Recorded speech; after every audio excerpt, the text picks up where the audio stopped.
First, we'd like to do a land acknowledgement. Before we begin, we call for students to acknowledge that the lands of the University of California locations were built upon, were expropriated, and founded upon exclusions and erasures of indigenous peoples' human rights throughout California. UCSB is built on Chumash land, specifically that of the non-federally recognized Barbareño tribe. As an association that pushes the students' bodies' voices to the forefront, we should aim to make strides past just acknowledgement to those that continue to fight for their right to be recognized and respected as the original stewards of this land. I ask you all to dedicate time and care to personal education and to advocate for justice alongside indigenous peoples. I would also like to highlight that the American Indian Indigenous Student Association is having a harvest dinner tomorrow night. I believe it starts at 6. You can RSVP on their Instagram. I feel like it's a great way to also be in community with indigenous people from this region and also who attend this university. All right, going into roll call. Dahlia Gerson, Alexa Butler, present. Senator Lankarani, present. Senator Iden, present. Senator Lala, present. Senator Kada, present. Senator Suk, present. Senator Corlew, present. Senator Corsandi, present. Senator Rosillo, present. Senator Yu, I'm proxy. Senator McClintock, Present. Senator Martinez, Present. Senator Wang, Present. Senator Habas, Present. Senator Brenderson, Present. Senator Waidula, Present. Senator Amin, Present. Senator Siddiqui, absent, or proxy? Proxy? Okay. Senator Al-Khatib, Present. Senator Ganesh, Present. Senator Singh. All right, we are now in excused absences. Senator Ganesh? There's been a wait, is that an absence technically? Okay. There's been a motion to bundle and approve all absences. Do you have a second, Senator Gerson? Second. Seconded by Senator Gerson. We're now in discussion. Senator Suk? There's been a we are now the question has been called, sorry. Do you have any objections? No. Seeing none, motion passes. We are now in acceptance of proxies. Senator Ganesh? There's been a motion to accept all proxies. Do we have a second? Senator Kada? Second. Seconded by Senator Kada. We are now in discussion. Senator Rosillo? Card question. The question has been called. We are now in discussion. Wait, sorry. Do you have any objections? Consent. All right, seeing none, motion passes to accept and approve all absences. Yes, Senator Butler?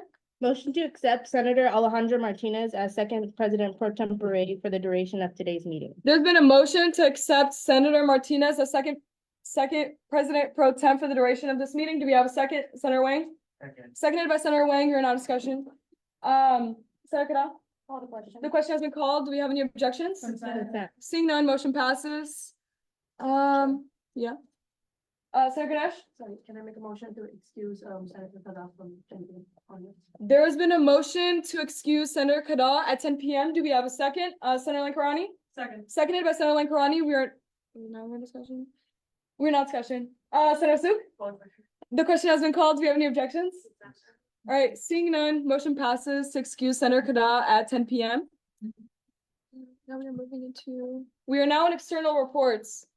Do we have anyone from external reports? All right, seeing none, we are now in ASU-CSB reports. Firstly, we would like to invite the bike committee to come and give their report. I have a motion really quick. Oh, yes. Senator McClintock? Can I motion to add Transfer Student Alliance to the list of BCU reports tonight? There's been a motion to add TSA to BCU report. Senator Ganesh? Seconded by Senator Ganesh. We're now in discussion. Senator Wang? The question has been called. Do we have any objections? Consent. Seeing none, motion passes to add, is it TSA or TSU? Alliance A, thank you. Yeah, it's A. There's been a motion to add, well, the motion passes to add TSA to reports. All right. Proxy Lala? Yeah, motion to add Global Gauge Commission to the BC report as well. All right, there's been a motion to add GGC to unit reports. Do we have a second? Senator Rosillo? Second. Seconded by Senator Rosillo. We are now in discussion. Senator Amin? Call the question. The question has been called. Do we have any objections? Consent. Seeing none, motion passes. GGC is now added onto the agenda. Do we have any more reports we want to add to the agenda yet? All right, we'd like to invite the bike committee. Do I have a representative from the bike committee? Yes, Senator Iden? They are here, I just don't know when, like, they're stuck outside, but they are coming. Okay, we'll move on to the next, being our Environmental Affairs Board. Welcome to the podium. Just for time's sake, if you could keep it around like 5 minutes, that'd be great. Yeah. Yeah. Cool. So hi, my name's Bella. I'm here for Environmental Affairs Board. My co-chair is Hattie. Our meeting takes place at 7 p.m. So she's getting ready for that and prepping for that. That's why I'm here alone today. Okay, so EAB's mission statement is focused on promoting environmental, social, political, and economic sustainability. My second year as executive chair, that's the main co-chair of EAB. So I'm just gonna list some of the things that we've been up to this quarter, with the knowledge that it's by no means a comprehensive summary of every single thing we've done. Because we do quite a bit. I'm just gonna list with the main highlights. So we had kickoff at the beginning of the year. We started prep over summer, although we don't apply for summer honoraria, where we held like orientation sessions for our new core members who were chosen at the end of last spring. And our kickoff took place week 1 in the Easton Hub and get really connected after that. We've been hosting our weekly general meetings on Wednesdays. We have breakout sessions for each meeting. Some examples would include like Ecocide in Mexico was one from last week. We do postcard writing to like CAL FIRE or other organizations. We have clothing swaps. We have representatives and guest speakers from Board of Supervisors, SB Board of Supervisors. So we have that sort of thing. We host events also pretty much every single week, sometimes 2 per week. So they're like social events as well as like volunteer events, as well as something called eCoalition. That is where our advocacy chairs host a meeting with other organizations on campus like CalPERD, or like cultural organizations as well. We had one of Cape Protectors there as an example. And that is where we talk about things that are currently happening. So we're trying to form a student-based coalition to help stop the pipeline that's currently being proposed in Santa Barbara County. That's one of our main advocacy things for this quarter. Some examples of events, we have had study jams, we went to the pumpkin patch, which was really fun. We also do volunteer events, so students can get volunteer hours if they want. Those are things like stewardship Saturdays with IDRPD, so we do a lot of collabs and those sorts of things. Some other random highlights that we've done. We recruited for 3 open positions that we had on our core board around week 5. So that involves having an application open, and then reading through the applications. I believe there are about 15. And then we hosted 30-minute interviews for each applicant that we wanted to interview. We've done a lot of tabling this quarter so far. We went to AS Fair, the Fair Fall Public Fair, as well as some like eco expos and sustainability week and then many comments. Like I said earlier, we have a really big advocacy campaign happening right now against Exxon and Sable because they are trying to start another pipeline, or continue an old pipeline in Santa Barbara County. And that involves collaboration with other orgs as well as the local Santa Barbara counties. Besides that, we are already starting to plan for Earth Day, the Earth Day Festival, which takes place in April every single year. Maybe some of you have gone before. So our Earth Day chase started on that and like both to the park for the event. And we also had a TikTok created. So that's something fun that we've also been working on recently. We posted twice, make sure to follow us. As for like our budget stuff, to my knowledge, we haven't yet received like a finalized budget for this year from finance office. All I could say about that is that we track our budget, like what we spend and what we approve for spending. And I just know that we haven't spent more than our login. I, again, don't have the exact numbers because they weren't provided. Other budget stuff, we've been working with finance committee to sign an MOU, memorandum of understanding revolving around our shared governance funds for funding projects that come to finance committee. We're currently still in the process of signing it. We haven't yet signed it. Yeah, that's what we've been up to. All right, thank you so much for speaking. Do you want to give people more information on how to advocate against the pipeline?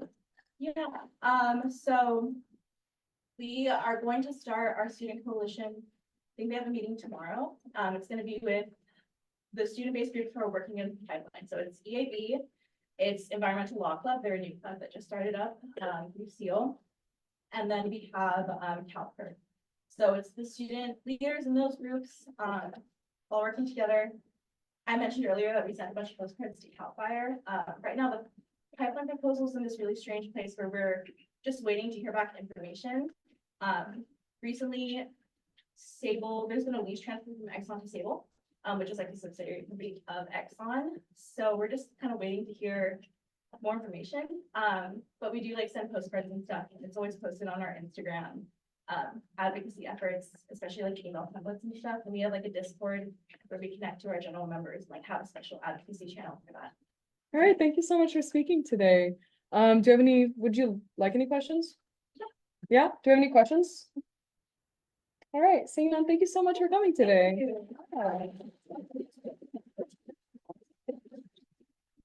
All right, our next unit is ASPB.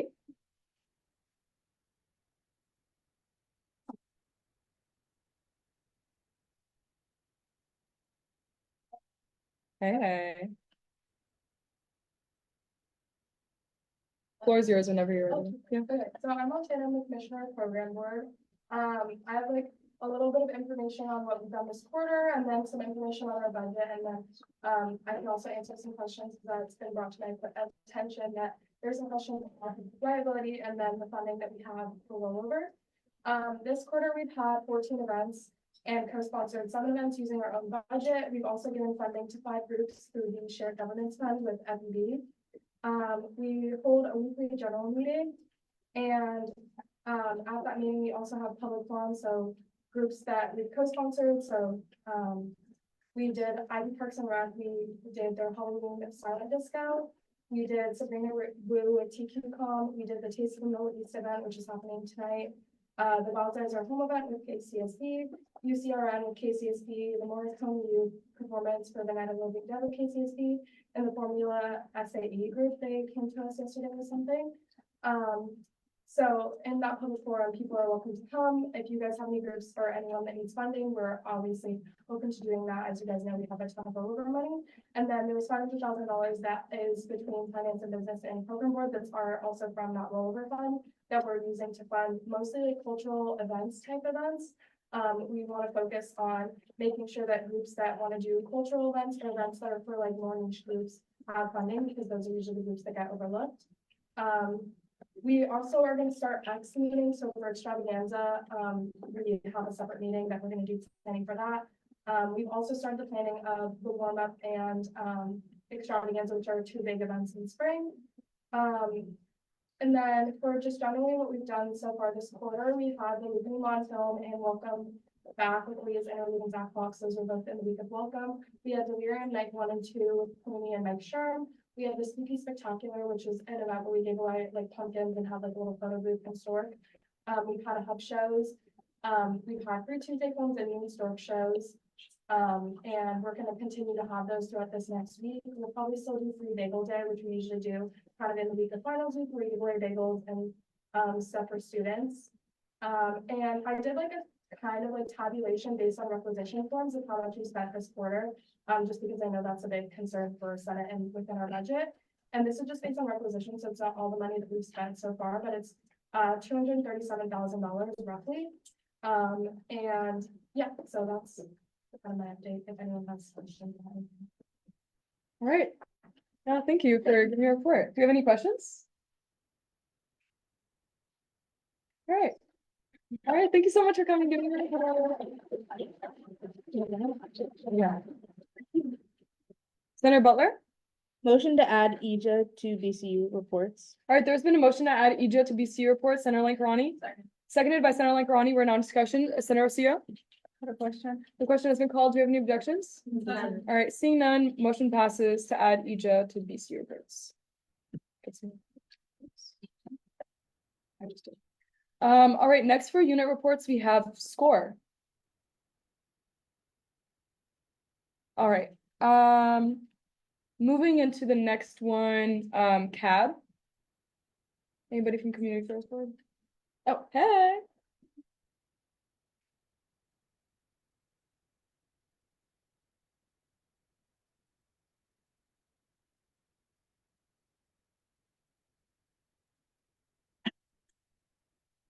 All right, you have the floor whenever you're ready. So thank you guys. So I'm Yami. I'm Sophie. We're both chairs of CAB. So to start off, like tracking back to the beginning of the quarter, we had a pretty good start. We were helping AS Creative Media Unit in the making of AS welcome bags. We were also tabling at the distribution as well. So we help out with some of the items like the lanyard that was in the AS welcome bags. And then the transitioning of the board has been pretty successful. We had a retreat week 1, and then constantly throughout the quarter, we have had one-on-ones with the leaderboards, especially those who are co-positions, just to ensure they're working and familiarizing them with AS as a whole and with their position within CAB. We have also trained them like with funding, like requisitioning, event planning, and so on, and try to help them smooth out the transition for them. We are also and made a collaboration on the MOU with the finance committee to use some of our shared governance funds into funding some RCOs, in which about like half of it has been already used.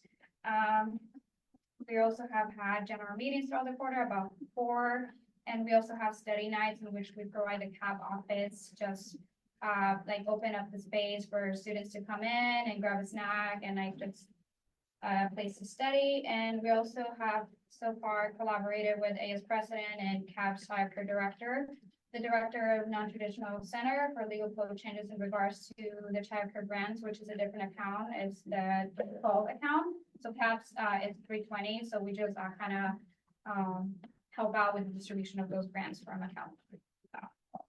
And then thank you to our Senate Liaison Committee for working on those legal changes. Hopefully, I think it's going to be talked about today. We're just basically aiming to increase the amount that we give to students or parents out there, because the legal code hasn't been updated, and like the expenses those parents are having doesn't match to the amount that is giving now. So we're just trying to increase that amount and also facilitate the process for them in applying. We also have been collaborating with other VCUs like IVTU. In fact, we have a meal with Thanksgiving distribution this Friday. It's going to be basically breakfast. It's going to be, we have 2 locations. We have one at the Arbor, which is going to be targeting students, and we have one in IB targeting the House of the Hunger community. So if you just want a free sandwich, feel free to pass one of like either we're going to be outside the Arbor or the Starbucks Plaza from 10 to 11. We're giving just bagels. So yeah. And as a leaderboard itself, I'm speaking on behalf of them. They've done all the work, but our family literacy program is run by 2 of our leaderboard, and they have been doing tutoring Tuesdays and Thursdays at the Isabela Community Center. And it's free tutoring for kids pretty much. We also have our environmental coordinator who has done multiple events throughout the quarter, such as hollow playing with IVR ED and tree planting with Santa Barbara Bucket Brigade and gardening with ECP. Our senior coordinator has had ongoing events since week 2, I believe, with technology tutoring. Recently, they came up with a food social where they kind of do one-on-one from student with an elderly, just like talking, you know, so it's just a little company thing. Our special project will manage or you matter campaign. They have had a midterm turbulent with midterm essentials like snacks, scantrons, blue books, and so on.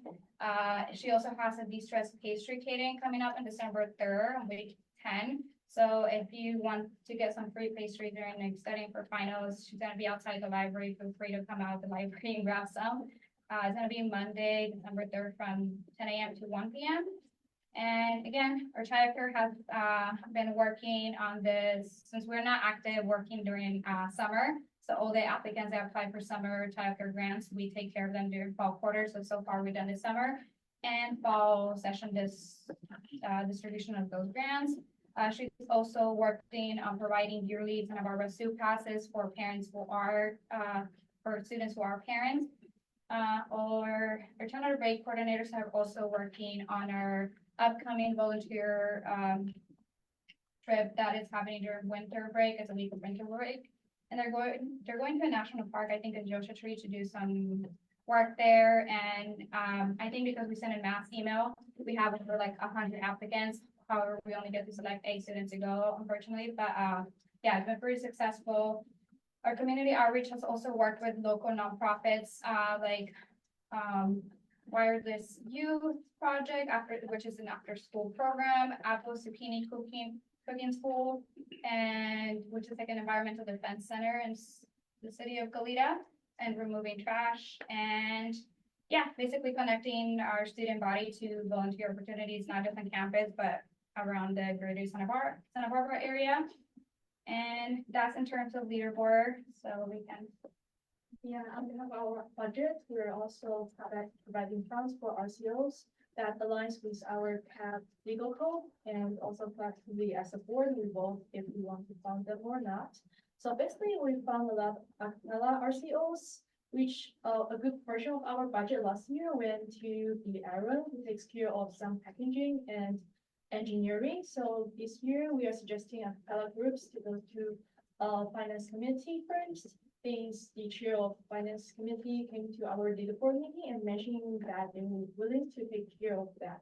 And also we are funding RCOs that promote community serve, such as Stella Polaris, and also those RCOs that promote community safety, such as CERT, which is UCSB's Community Emergency Response Team, and UCSB Red Cross Fund. And also we are funding RCOs that promote youth outreach, like easy nutrition, freedom for youth, and those promote academic and networking enrichment, such as Los Ingenieros.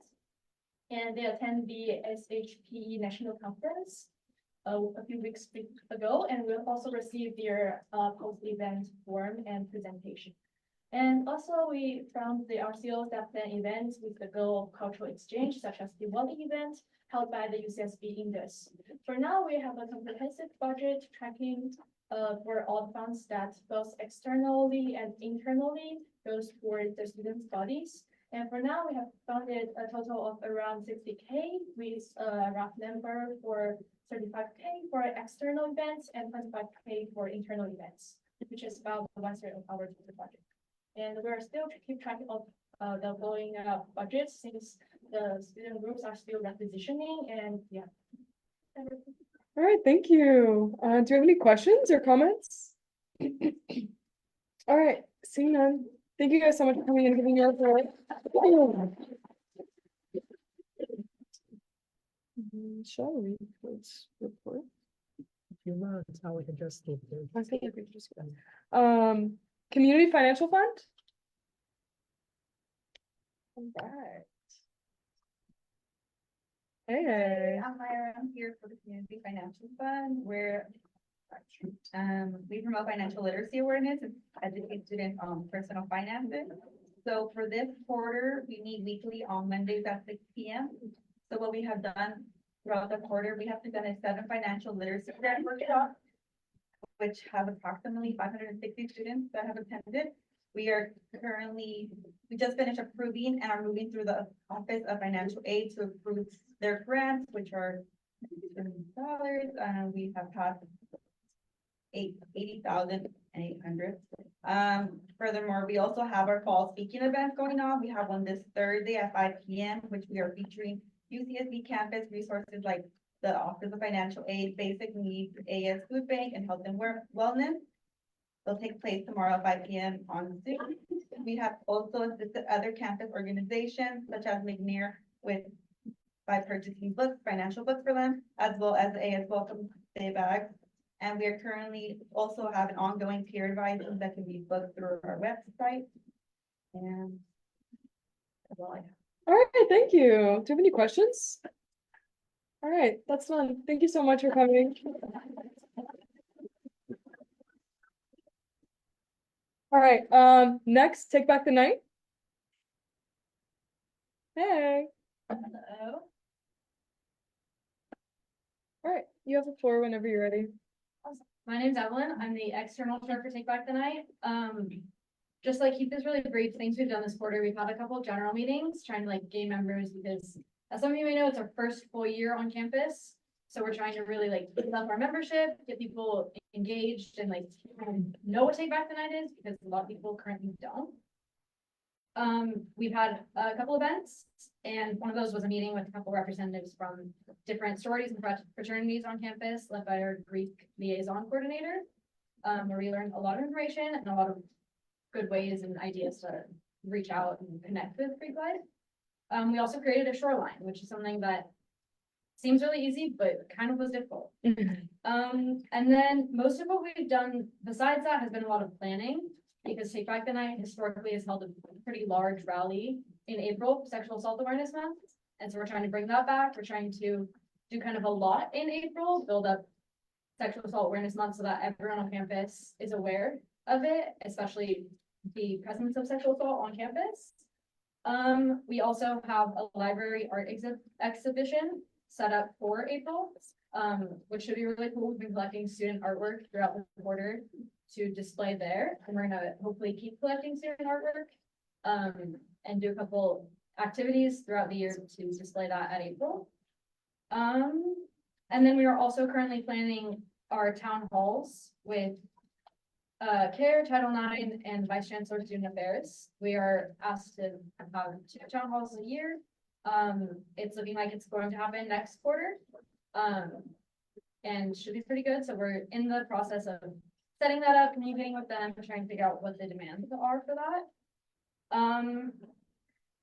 And then we are also communicating with CARE to try and implement a training for everyone on our board and possibly other BCUs as well, so that people are more aware of trauma-informed care and stuff like that.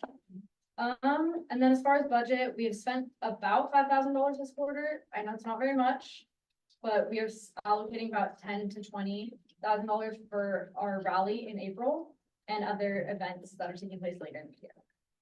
That is kind of all I have for now. All right, thank you. Do you have any questions?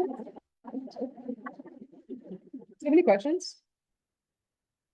Yes, Senator Ganesh? I emailed you guys and I hope that confusion about staffing is from those cleared. Yeah, we're still, for those of you who don't know, like, we've merged with SASA. SASA is a subcommittee of Take Back the Night now. We're still like kind of in the process of figuring out funds for SASA. We're setting up a subcommittee board for SASA.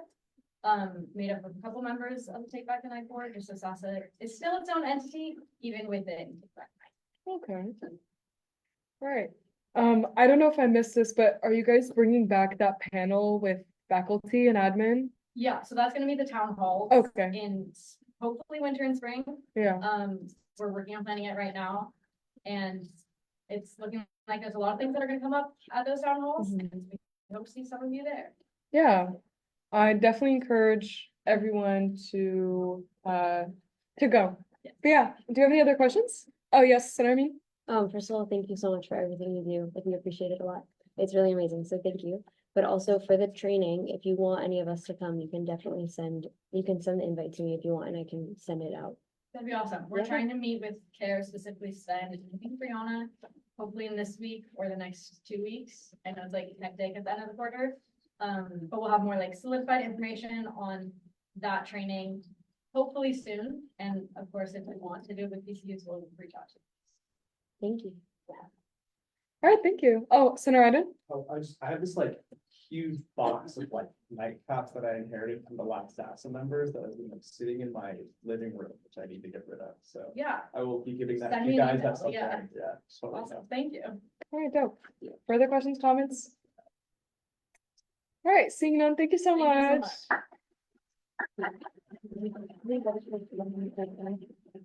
much. I'll be inviting. Yeah, as some of the chairs are leaving, if you guys want to come and take some seats, I know there's some folks in the front. back. There's some seats up here. All right, y'all want to stay in the hallway? That's cool with me too. All right, next I'll be inviting the Strategic Operations Office. Hey. Hi, everyone. My name is Abby, for those who I have not yet met.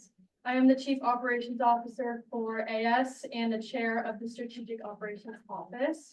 I'll give a little bit, I know our office is kind of ambiguous, so I'll give a tiny little excerpt of what we are. We are tasked with assessing and executing the 29 strategic vision goals of AS.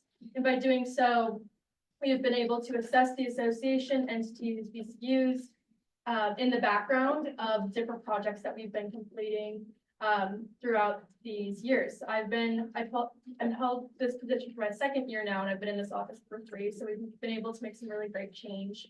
And we've been able to see that all the way through, such as the iPads for Equity project and basic needs vending machine, which is getting delivered tomorrow, I hear. Woo! So, yeah. This quarter and basically this whole year, we are going to be focusing on the making of the new strategic vision plan for the next 3 to 5 years.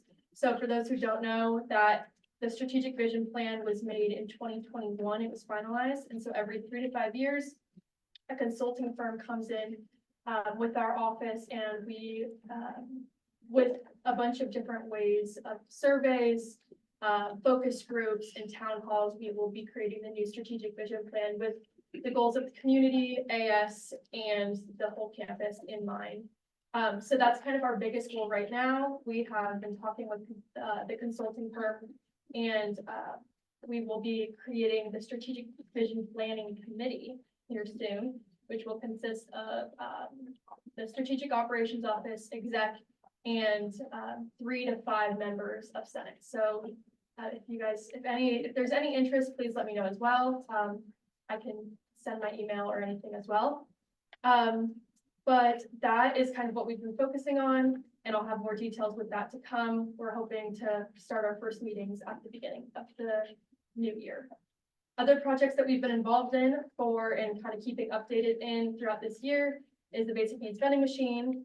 And we're still working very closely with basic needs tech for the iPads for Equity project. That project brought 200 iPads to the basic needs, like where Thrive is basically, and you can rent out an iPad for the quarter. And so that we are still very involved in that. It's going very smoothly.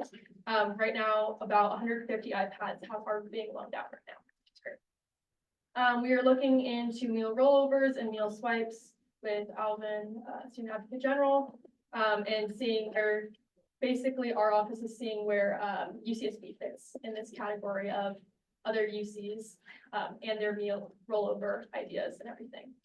We have been looking into revamping the Sustainable Tech Initiative. It's been kind of dead for a few years, but we're looking into that as well. And we're also looking into internet access grants because the basic needs tech community also exhausted their funding for internet access grants. And so there are currently no internet grants or internet accessibility ways or means that students can get at the university currently. So that's one of our main priorities. We're also looking into murals, a mural in either Isla Vista or on campus. And so that's exciting and going well as well. But yeah, that's a little bit from me. I'd love to take any questions if anyone has it. I would also like to let everyone know that I do have a copy of the strategic vision plan in my office if you want to see that. It's also online. If you go to ASUCSB website, it's got documents, and then it's like one of the first or second, it says strategic vision plan. You could read the full 200 pages of it, or you could just like look at the basic goals kind of on the front page, the 29 of them. All right, Senator Iden. Who's the consulting firm we're using? It's called Supin, You know, spell it. SUPIN. It's based out, they are the consulting firm that has done the last 2 strategic vision plans, so we will be using them again. And more to come on quotes, proposals from them, and other information, and I'll bring that directly to you guys to transfer money. All right, thank you so much. Do we have any more questions? Yes, Senator Costani. What are some of the ideas for the tech funding grant? Yeah, so for the internet access grant, that has, so the basic, what it looks like for basic needs tech was anywhere from a $200 to $500 subsidy, like just a grant.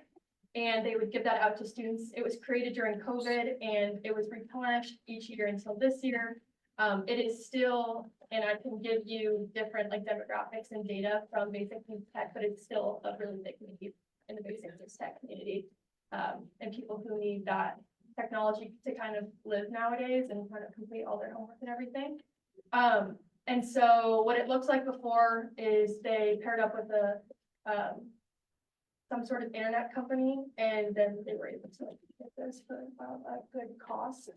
I don't know what it would look like if we weren't to do those grants. It would have to be a grant-based program unless we wanted to like give out a physical Wi-Fi. Yeah, I did want to ask, does the office like look at other universities at all to see like how they went about like similar initiatives? That's a good question. We haven't looked at other universities beside UC's. And with that, we haven't found much. We have to it's more of like we have to meet with people to kind of figure that kind of stuff out. Other than that, we've really just been in contact with Basic Needs Tech about it. So Okay, because I know that SBCC has a really successful program. I've heard that as well. Yes, and Yeah. we've actually have the contact of them. Okay, cool. Their person. Yeah, thank All you. right, That's- well, I'll definitely be following up. Do you have any more questions? All right, thank you so much for being here today.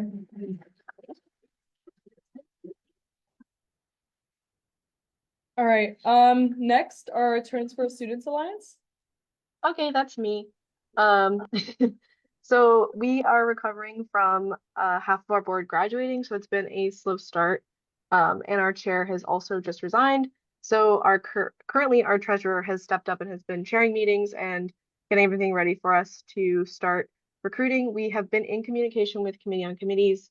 They've informed us that they are doing interviews this week for our open board positions, which is chair, internal director, communication director, and just open general body members. So if anyone knows anyone who is a transfer student who wants to come to our meetings, if you attend more than 3 meetings, I think it's 3 meetings, then you get voting privileges. So if you don't want to be a board member, but you're a transfer, come join us.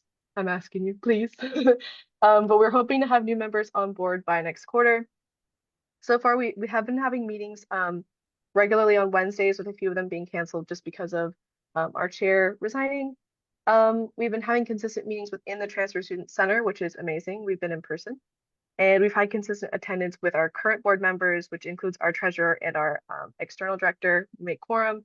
And we've been voting on financial matters and all that stuff. For our board activity, we've just been focusing on advertisement and outreach with our Instagram, and we're planning on tabling. We did table at Gaucho Transfer Friday last spring to inform people that were coming into transfer this year, but we haven't really gotten much word out. As for event planning, we have passed $3,500 to do a collaboration event with the Transfer Student Center, which is going to be planned to happen this upcoming winter, which was delayed because of all of our board stuff. And we will also be starting our planning for our annual transfer student graduation ceremony, which will be happening in the spring. We'll get more information about that as soon as we get more board members. As for next quarter, we hope to continue with a full board, but the unfortunate thing about transfers is that there's a lot of turnover. So we do tend to be rebuilding our board for the first quarter every kind of year. So that's all I have to say for TSA. And if anyone has any questions, please let me know. All right, thank you, Bella. Do you have any questions? Oh, yes, Senator Me? Bella, I'm gonna send you an email right now. If you respond to me with like the info for transfer stuff, I can definitely send that out because I'm also a transfer. So a majority of my friends are also transfers. Okay, cool. And then one thing, I think it was in the office of the president, we did the transfer torch, which was a project where transfers from the class of 2025 wrote advice for the class of 2026. That just came out recently. I posted on my Instagram if you guys saw that. Yeah, so that was our one thing. But yes, email me and I will send you all that information. Sending it right now. That's super cute. All right, do you have any more questions? All right, thank you so much, Bella. Do we have a representative from the bike committee present? Oh, yes.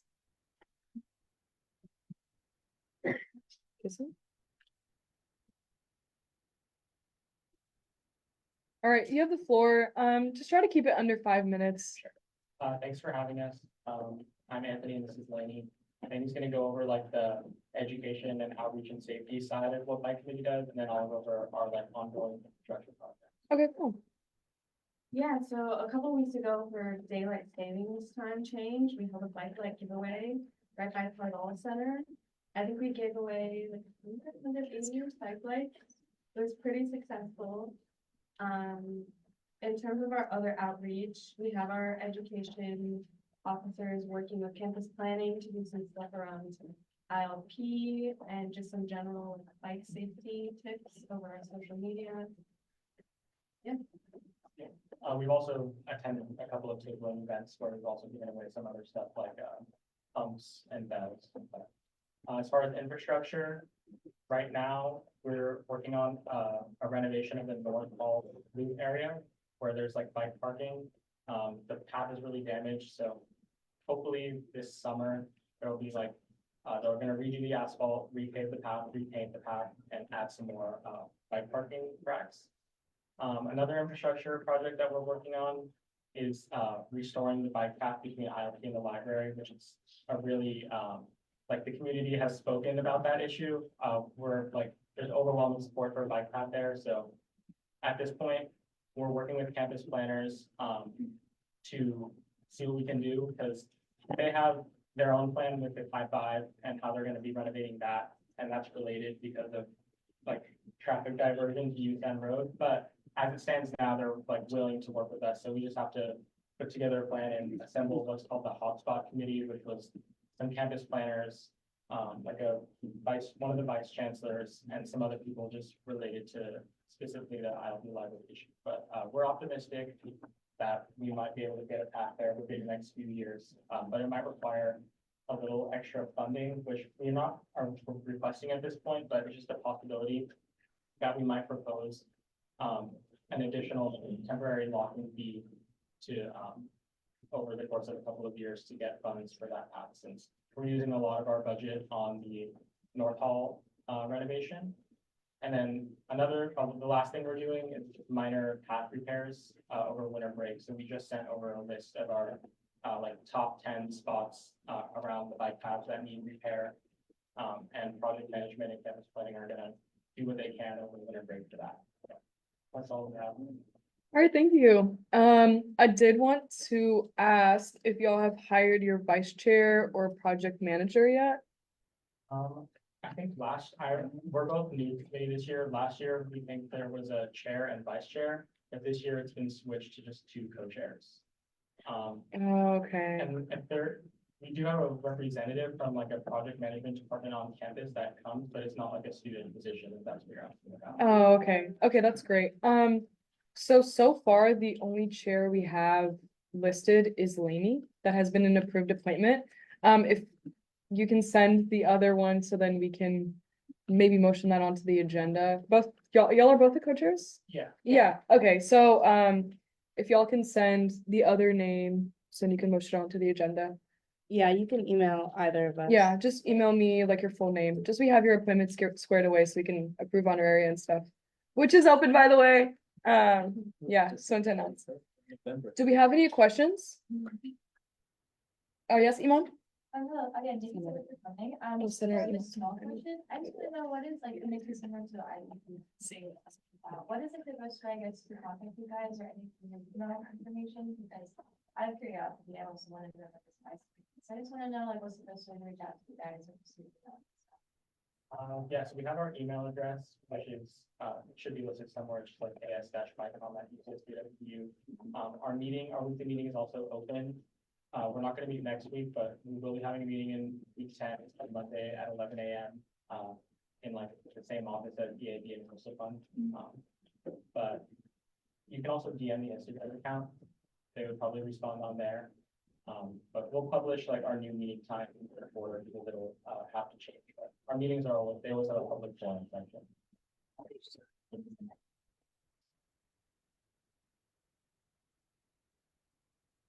Yes, Senator Iden? Just want to say thank you for having me and Senator Lala the other day. It was cool meeting you guys. I like the work you guys do. I just wanted to say, before you go in for a locking increase, we've discussed the portion of your legal code in which campus matches the locking fee.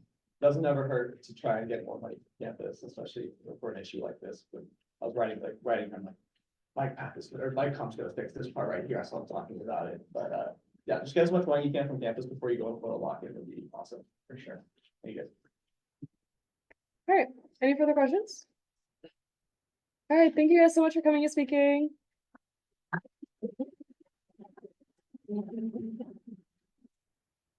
All right, next is Ija.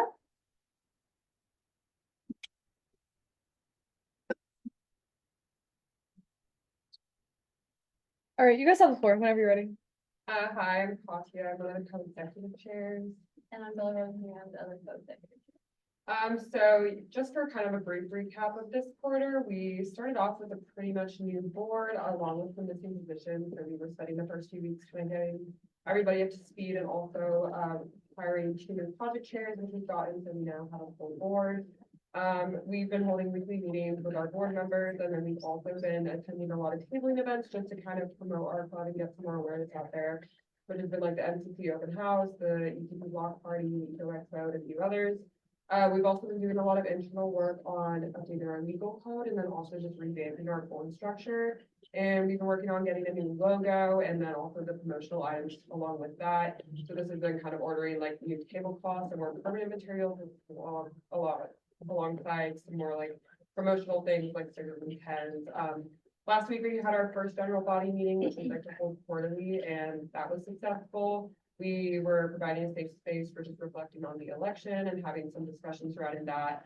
And also talking about the policy and environmental justice implications of the new administration. And we talked a lot with the audience about steps on how to prepare and organize and also find communities.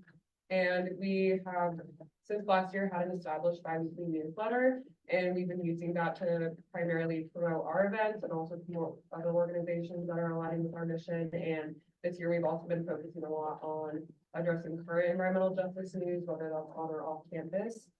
Next quarter, we're looking to increase interactions a lot more with our general body, whether that's through volunteer opportunities or just having more direct engagement and communications with them. And then, we are an active MCC user group, and we're going to the Chancellor's Sustainability Committee meetings, whenever they have them, and we're serving on the sub-working group for developing an environmental justice element for the UCSD updated climate action plan. Participating in coalition building with other campus organizations, and next quarter, we'll be adding extra meetings for like having project chairs to discuss their initiatives together. So we don't have to take time out of the meeting to do in-depth vision on them. So we can have like larger scale. And then.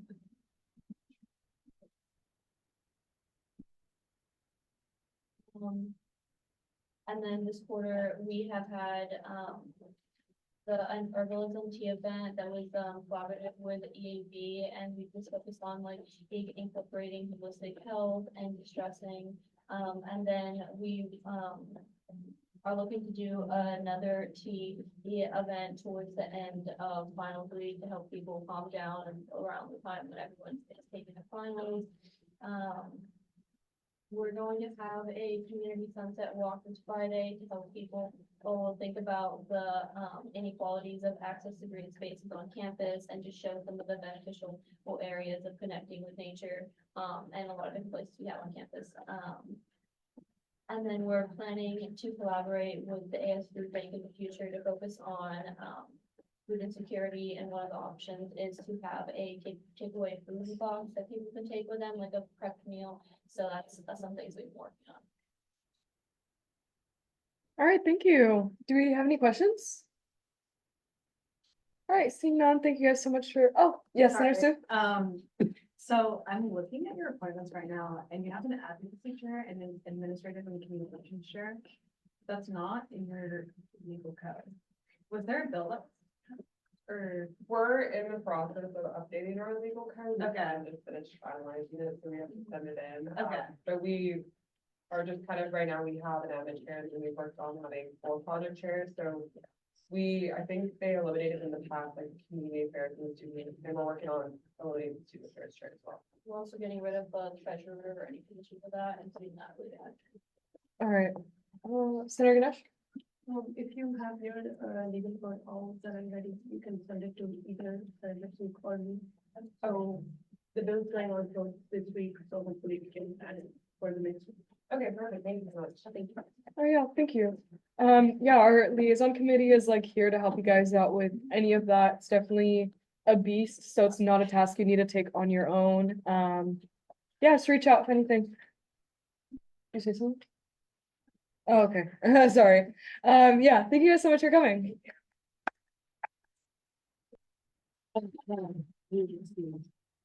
All right, last BC report is our Global Gaucho Commission. Lincoln, you're so funny. Man stood 10 toes on that. Right. Period. You guys came on something. Right. All right, you have the floor. All right, hello, everybody. My name is Billy, and I'm the co-chair of the Global Gaucho Commission. Thank you for having me. So I'm here to give the report of this quarter.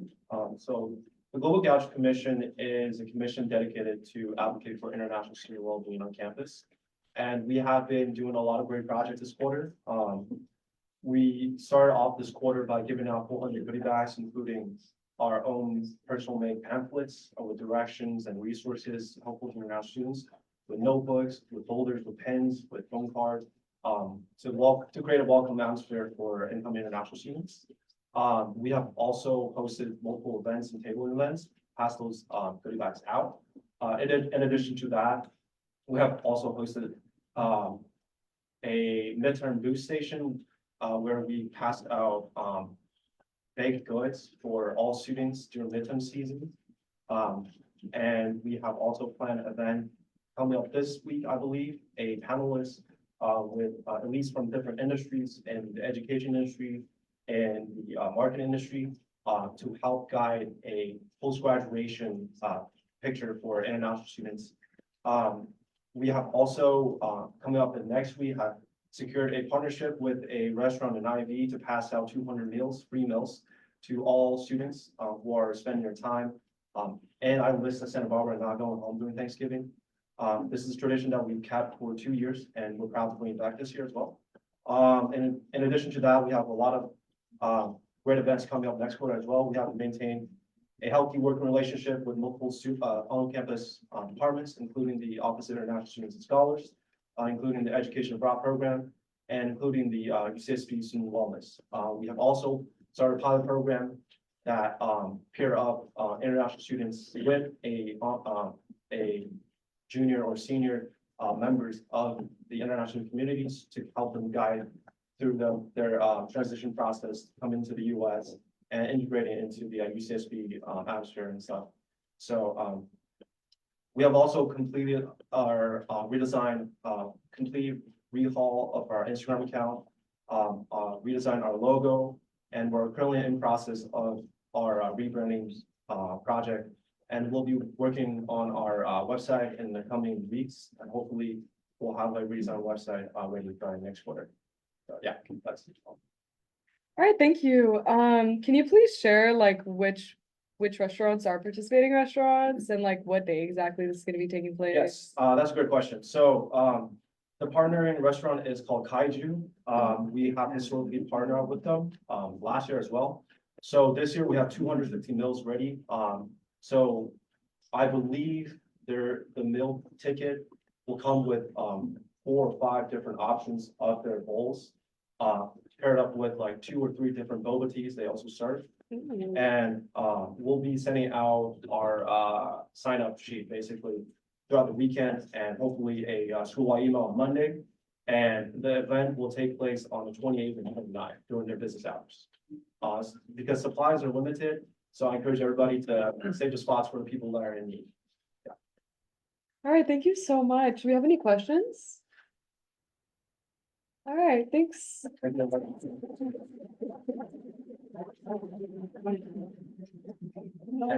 Wait, is this tomorrow? When is is the 23rd on? When is that? Yeah. Saturday. Wait, when is Thanksgiving? Next 28th. You might want to update your Instagram. It says November 23rd. Really? Oh, wait, this is for last year. I'm sorry. Yes, Senator Singh. Motion to add IVCRC under unit reports. There's been a motion to add IVCRC under unit reports. Senator Gerson. Seconded. Do we have oh wait. Or no discussion? Oh, yeah. Oh, the question has been called. Do we have any objections?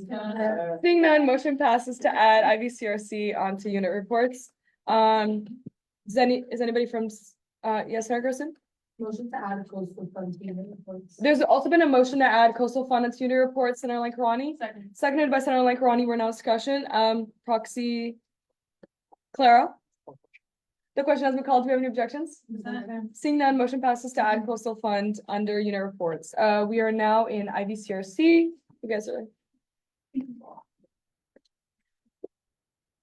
Hello, thank you for having me today. Well, my name is David. Today I'm coming to you as the internal chair of Isla Vista Community Relations Committee. We are the connection between campus, AS, as well as the permanent and temporary residents of Isla Vista. This year we have, well, actually currently this week we have our Ivy League event currently happening at the Pardall Center. We've had study jams, we had slime making, we had tote bag painting. Tomorrow is button making, and on Friday is friendship bracelet making. So if you guys are interested, feel free to come. We are a lock-in VCU, and usually we also are a grant VCU, so we give funding to community events that take place within Isla Vista. This year, we have noticed that there are fewer requests than previous years. So if you guys would like to help spread the word, that'd be more than appreciated. We only had 6. And in total, we have spent around $30,000 of our $200,000 lock-in budget. Otherwise, we are starting to plan for Pardall Carnival, which is the big carnival happening in spring, if you guys remember that. This year, to not clash with EAB, we are going to be doing it hopefully beginning of May, pending our vendors as well as our Ferris wheel. In winter, we do have some events lined up in terms of Valentine's Day as well as maybe Snow Day, not promising anything, but yeah, that's pretty much it. We have a new board this year, so it's been slightly slow getting started, but we are meeting every single week, and I'm ready to take any questions. Do we have any questions? Senator Waydula? You can probably be found on any social media pages since you're like, where do you guys typically have your meetings? We have our meetings at the Pardall Center. Every quarter is different, but this quarter it's on Thursdays from 4 to 5. Do you have any more questions? All right, thank you so much for coming. Thank you guys. Next on the list is Coastal Fund. Do you have a representative from Coastal Fund? Oh, hello. Also, for those standing in the back, if someone leaves, you can feel free to take their seat. Hi everyone, my name is Eva and I'm the chair of the Coastal Fund Board. So for those of you who don't know about what we do, we work to fund projects that further coastal exploration, protection, education, and research in and around Santa Barbara. So this quarter we had a total of 32 grant applications for a total of $306,000 in requests. And we're trying to keep it at about $200,000 budget this quarter. So right now we're in the process of making our final decisions of where we're going to allocate that funding. We trained 3 new board members who are all doing great. I started my first quarter as chair. I've been on the board since January, so that has been a great opportunity. And then each week we discuss and prepare kind of for presentations of grant applicants, and then the grant applicants come in and they present kind of what they're doing, their pitch of why they want to be funded, and then we ask them the questions that we prepared prior, and then we have another discussion about what we thought of their grant application, if how interested we are in funding that, so that we can culminate all of those discussions into a big decision meeting at the end of the quarter. That's pretty much what we've been doing. I'm happy to answer any questions about more specifics. I did want to ask, I know Coastal Fund has participated in a lot of the like education panels that stand by nature preserves. Is there a plan this year to renovate those? Because I know a lot of them are getting kind of just old. to renovate the presentations themselves? or- No, like, you know, those like plaques? Oh, yes, actually, Yeah. yeah, there's two different projects that are working on that. One of them is through Seaver or the Cheadle Center for, I think it's. Ecological biodiversity. Yeah, research? yeah. So they have a cool project that's working on that, and they're also working on connecting that with an app that viewers can like scan the QR code. And then we also have an undergraduate student that is spearheading his own project who's also working on creating new signs. And he's been kind of preparing this project for a while. So yeah, these are both projects that we haven't made our official funding decision on yet, but that's likely something that we will see in next year. Okay, cool. Thank you so much. Yeah. Do you have any questions? All right, seeing none. Thank you so much for coming and speaking Thank today.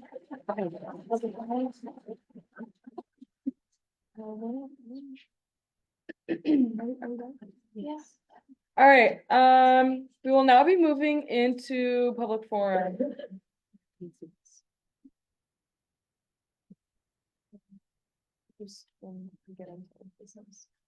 All right, also, just so everyone knows, if you are a staff member or a graduate student, please let us know because we prioritize undergraduate students' voices first, given that they have a direct investment in AS. So firstly, on our list is Erica Macias. Macias? There's no accent mark on the thing. Okay. I can't do the accent. Y'all need to put the accent mark. All right, so I'll be reading speaking agreements, and then just to give you more information on how these work. So you have 2.5 minutes to speak with 2 minutes for Q&A. Please state your name, pronouns, and enunciate, but refrain from yelling. Please note this meeting is being recorded. You may speak on any issue, whether it's on the agenda or not. Please include a content warning if it'll be graphic, and you may only come up once and may choose to not answer any questions. Does that sound good? Perfect. All right, well, you have the floor. Okay, hi everyone. So I'd like to introduce myself. I'm Erica Macias. I'm a 4th year here at UCSB. My pronouns are she, her, hers, and I'm here to talk about why I believe that Raíces de Mi Tierra should be considered to become a VCU. So in my first year here at UCSB, it was very difficult for me, which I believe is a very collective experience, to find your community and to kind of like work through that culture shock that I feel like a lot of us have experienced here. Raíces de Mi Tierra was a home base for me that I was able to find in my 2nd year here. My first year, I feel like Raíces de Mi Tierra was very small, and it was very difficult for me to find that there wasn't very much tabling. It was very much recovering.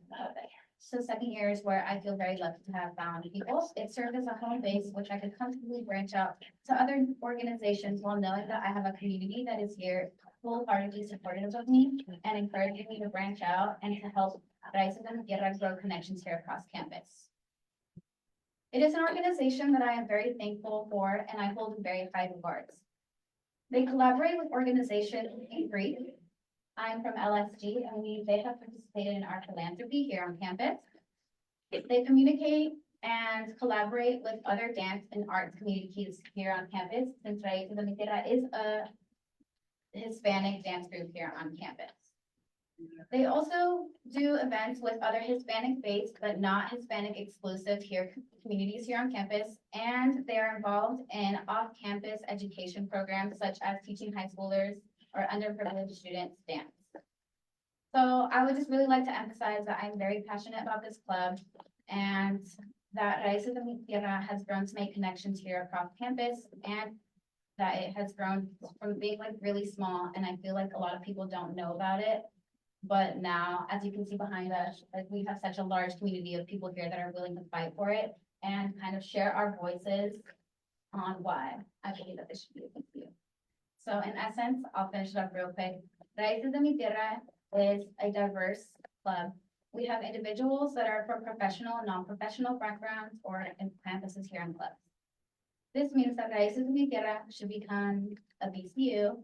It would strengthen our connections and communities here on campus and actively help us become more multicultural and serve other constituents.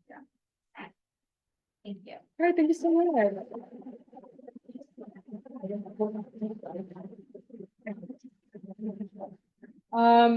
Next on our list is Karis Ebert.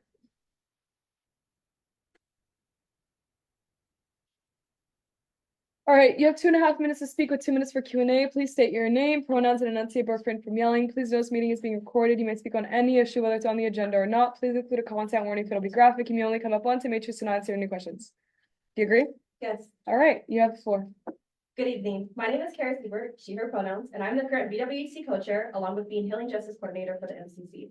I want to first say that the place I'm coming from is from the heart of a Black woman who recognizes the intersectional struggles faced by an array of communities in America. In no way am I here to take voice from races, the races community, but rather to advocate as an ally and to recognize the interconnectedness of our struggle. I'm thoroughly disheartened by the acts of anti-Blackness and quite frankly, the blatant discrimination exuded by the Senate.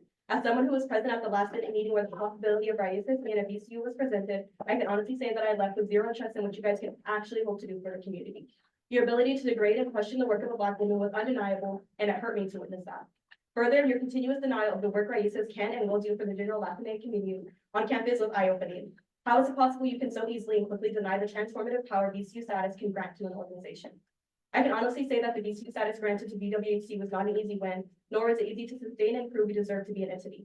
I'm here to echo the struggles of the ones who came before us and proudly live in the legacy of BWHC's activism for the marginalized and underrepresented communities on this campus. By a simple Google search, I was able to thinly grasp the purpose of Raíces de mi Tierra. I did not know that it meant roots of my land and that the dance style for Puerto was invented to resist colonial oppression and forced assimilation. But as previously said, a quick Google search educated me on that. My question would be, do we not see this as a form of advocacy? Do we not see this as a driving force in denying cultural erasure and promoting cultural pride? There was an argument that this group was too limited in what it can bring to the community, alluding that we cannot fund a VCU that just dances. Removed from the fact that assumptions like these remove the cultural importance and unifying force dance has within the community, it denies the power Raíces had to educate on the history of oppression that brought their dance to life. This education comes in many forms, and through funding at the VCU, Raíces will have the room to organize as such. As a feminist studies student and someone who studies the history of social movements and activism, I can firmly say that art has been and will continue to be a driving force in building community and resisting white supremacist, patriarchal, capitalist, and racist systems in America. I ask for the Senate to think of the power Raíces can have. We are not talking about their current work, and we shouldn't when they do not have access to the resources to build the work they want to do. As a long-standing RCO, they have more than proven their capability to function as a VCU and deserve to be allowed to provide for the community beyond just dancing. The very reason the Senate feels Raíces shouldn't be a VCU is the very reason they need the status. I have firsthand witnessed the way Raíces brought community together through their dance. I know and see the potential Raíces have to unite, educate, and advocate for their community. They are already contributing their bodies and labor to events thrown by other Latinx and Greek organizations, and I feel they should be able to do more than that. They should be able to have funds to uplift other orgs in themselves, and they shouldn't have to labor their bodies for free, especially at a Latinx serving institution. If you claim to uplift communities on this campus, then give money to those putting the physical work that keeps and continues to build community. All right, sorry, you are out of time. Senator Beller? Would you like to motion to allocate 2 more minutes? to All the right, speaker's there's time? been a motion to add 2 more minutes to the speaker's time. Senator Martinez? Second. Seconded by Senator Martinez. We are now discussing. Senator Ronnie. The question has been called. Do we have any objections? Seeing none, motion passes to add 2 more minutes to the speaker's time. You have 2 more minutes. If you claim to uplift communities on this campus, then give money to those doing the physical work that keeps and continues to build community. I also want to echo the power BWHC has on this campus. In light of the struggles Raíces is facing, I am brought back to the stories of BWHC fighting for VCU status. Granted, our grounds for creation are different. It doesn't remove the struggles faced by marginalized communities on campus. There was denial that BWHC should be an organization, and our founders went through an emotional battle to fight for us. Without them, we would not be here. They laid the ground for the impactful work BWHC has done and continues to do for the community. For reference, my amazing co-chair and board worked so hard for a recent Black Beauty Expo, and we had the best turnout this campus has ever seen for a Black-centered event. Our attendance totaled to 111 people. We have actively been advocating for the community and in turn had the largest number of our close to 2% Black population show up for an event. I hope the presence of BWHC shows you the power VCU has for the community. I also hope to bring to light the unique way Raíces have advocated and can advocate for their community. As a Senate, it is your responsibility to recognize the way communities can most effectively be represented, and Raíces shows you the beautiful way culture shows up and the different ways cultures can connect. If you didn't know, this is what community looks like. Thank you, and I won't be taking questions.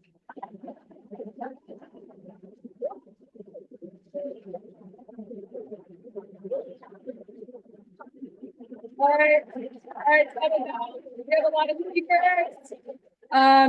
Our next speaker, Joel Lopez.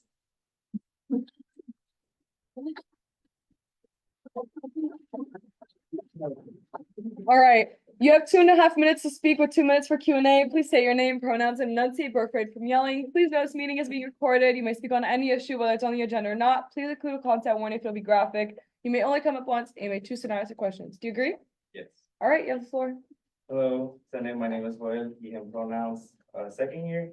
I'm probably this year's co-director for Raíces de mi Tierra. I personally love dancing because it has helped me heal and express myself artistically and apologetically, and I know many dancers feel that way too.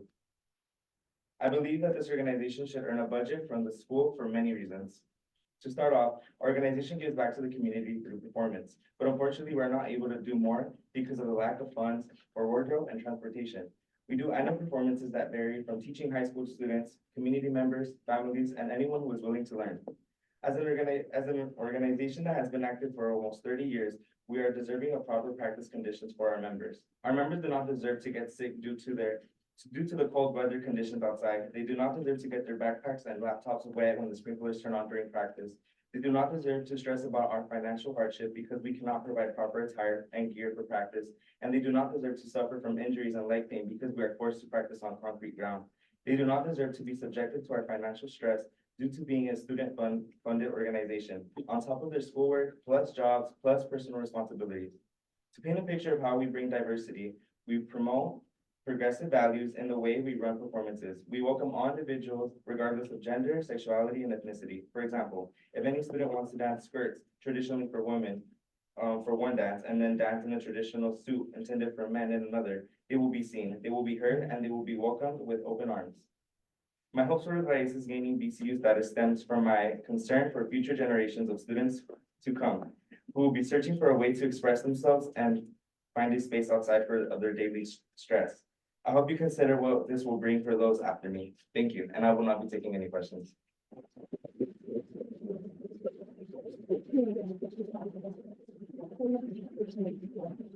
All right, next speaker, Celeste Cortez.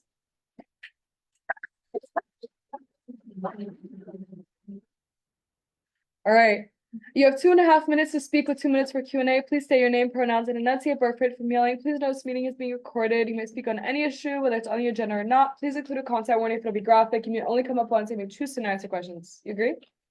All right, you have the floor. Good evening, senators and attendees. My name is Celeste Cortez. I'm a third-year sociology major. I'm the fundraising chair for Raíces. For the past 35 years, Raíces has been here at UCSB, providing students in marginalized communities a safe space to come together, not only to dance and have fun, but more importantly, feel a sense of community amidst other hurdles that students of color have to experience and overcome just to be here in higher education. It is our home away from home, a safe space not only for those in the Latino community, but anyone who needs that support. I have seen the love and support that every single member has for each other in this organization since day one when I first joined. Dance is a form of artistic resistance. Through dance, we express our struggles, our strengths and successes, and any senator or person in direct opposition of this bill is a direct attack on us, our identity, and all the blood, sweat, and tears that we have put into this organization. There's so much more that I can say about Raíces, but I hope that the presence that you feel here and all the support of Raíces can show you the emphasis of how important it is that we get recognized into this.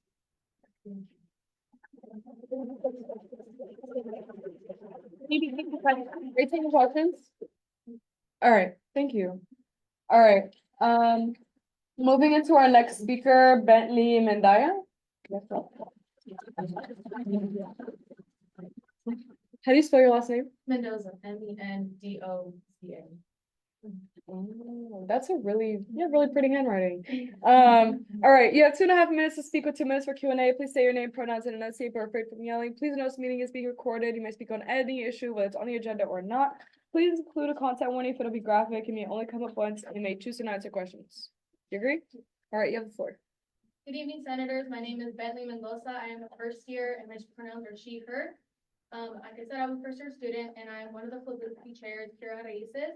Within my first quarter here at UCSB, Raíces has helped me settle into this new unfamiliar environment by providing a safe space and a tight-knit community. Transitioning college was not easy as I come from a low-income family and am a first-generation student. I have been left to figure out a lot on my own, which is a struggle most people here in Raíces face.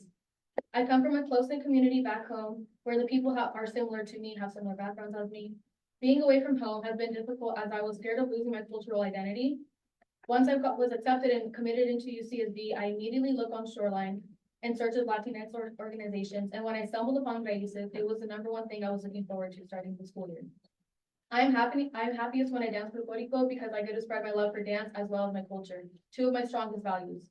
In the Raíces, I have continued doing what I love, created a deeper connection with my culture, as well as advocated and uplifted my heritage. I see endless opportunities and possibilities and growth if we were able to be recognized as a BCU. As a first year, I would love to see the organization flourish and bring this cultural representation outside the college campus with an segment. Thank you, and I will not be first.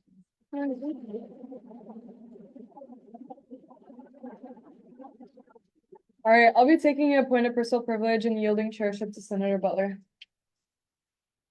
Next on the public forum list is Viviana Martano. I'm staff, I just. Okay. Wait. We do save it first for undergraduates, Yes. but you also will have a chance to speak after all the undergraduate students. Thank you. Next is Maya Kapoor.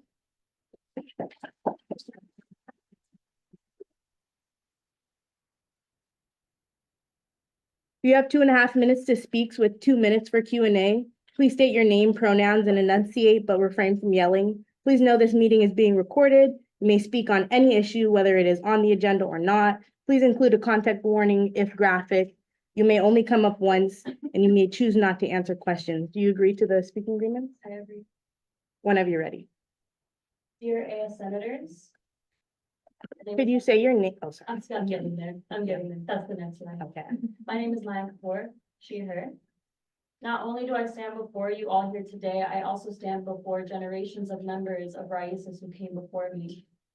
Generations of faculty and members who have seen the organization flourish and fight to make ends meet with very little resources, which is a generational gift within our culture no outsider could understand or see. Here I stand before alumni, such as Dr. Marina Chavez over here, who was in my board position during her time in Raíces. Like her, I'm dedicated to seeing low-income, underserved groups on campus thrive and find community. 2 generations of academic chairs being here today demonstrate this is a fight for the future members who will seek Raíces as a place of asylum. With the funds we are requesting, we would resume community outreach projects that we lost after the pandemic.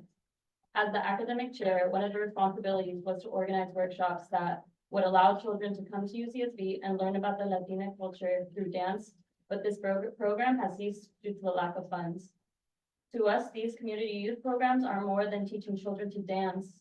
They're about bringing representation and diversity to our neighbors and allowing parents to imagine a future they never would thought would be possible for their children, which is seeing them find a space on a college campus. These programs are about keeping children off the streets and being in a space away from systemic barriers. As a first-generation student and a graduating senior, I stand here for students who will come after me in Raíces. Thank you, and I will not be taking questions.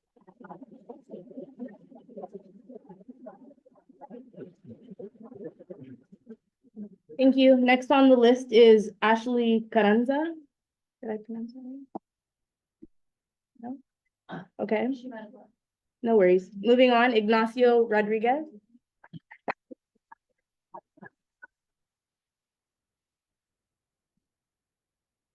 You have 2.5 minutes to speak with 2 minutes for Q&A. Please state your name, pronouns, and enunciate, but refrain from yelling. Please know this meeting is being recorded. You may speak on any issue, whether it is on the agenda or not. Please include a contact warning if it is graphic. You may only come up once, and you may choose not to answer questions. Do you agree to those? All right, whenever you're ready. Good evening, my name is Ignacio Rodriguez. I'm a 3rd-year transfer student from El Camino College, double majoring in sociology and anthropology with a focus in archaeology. I'm also the treasurer for Raíces. Before joining Raíces this fall, I moved to UC Santa Barbara over the summer for transfer age, but my initial experience was far from what I hoped. Growing up in Oakland and then moving to Inglewood, I was always surrounded by diverse communities, which made me feel comfortable and at home. Moving to a predominantly white community was a culture shock. During the summer, I struggled to build relationships. Most of the students in transfer age had already formed social circles, and as a Mexican American, I felt like an outsider. It was hard to relate to others with such different experiences and backgrounds, leaving me feeling invisible and isolated. This sense of disconnection led to depression, and I even considered leaving UCSB. I felt disheartened because I worked so hard to get here. Navigating college during the pandemic had already been challenging, with 4 years spent balancing online classes and full-time work, leaving little room for social connections. I gave myself an ultimatum. If I still felt out of place by the end of the quarter, I would leave UCSB. Determined to find a sense of belonging, I went to the club they're holding to join a Latino club. Hearing Mexican music blasting from the speaker caught my attention, and I followed it to a Mexican-style dance with folklorico. Although I had tried dancing as a kid, I wasn't experienced, and I was hesitating to join. Fearing I might not fit in, that's when Carlos, my co-chair, approached me. He introduced himself, explained the club, and reassured me that it would be beginner-friendly and welcoming to everyone. His encouragement gave me the confidence to give it a try. When I attended my first practice, I realized everything Carlos said was true. The environment was supportive and welcoming, and for the first time since arriving at UCSB, I didn't feel out of place. The music, energy, and connection to my culture felt like home. Folklorico became more than just dancing. It was a community where I felt represented, valued, and truly myself. Raíces quickly became a special and meaningful part of my life. My difficult experiences during the summer, combined with the sense of community I found in Raíces, motivated me to take on an officer role and join the board.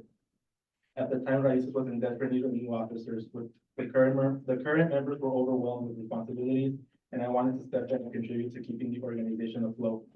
Through Raíces, I found a true sense of belonging and a supportive community that I now deeply cherish. Being part of this group gave me something to look forward to and helped me feel connected in a way I hadn't before. Now as treasurer, I see it as my chance to give back to the organization that has done so much for me in such short time. I hope I can repay what Raíces gave me and help other incoming transfer and freshmen find their sense of belonging and self. I hope that the Senate takes into consideration the impact Raíces has had on myself and other incoming freshmen and transfers on campus, and how we help. I'm sorry, your time ended. Senator Wayne, Motion to extend the speaker's time by 2 minutes. there's been a motion to extend the speaker's time by 2 minutes. Is there a second? Senator Ganesh? Seconded by Senator Ganesh. We're now in discussion. Senator Linkerani? Call the question. The question has been called. Is there an objection to the called question? Is there an objection to the consent? Seeing none, motion passes. You may continue. I hope that the Senate takes into consideration the impact Raíces has had on myself and other incoming freshmen and transfers on campus, and how we help students find a sense of belonging and self while they navigate life at UCSB. Thank you, and I won't be taking any questions.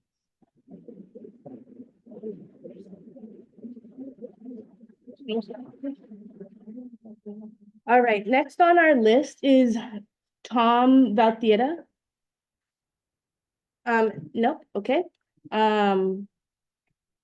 Grisel Jimenez.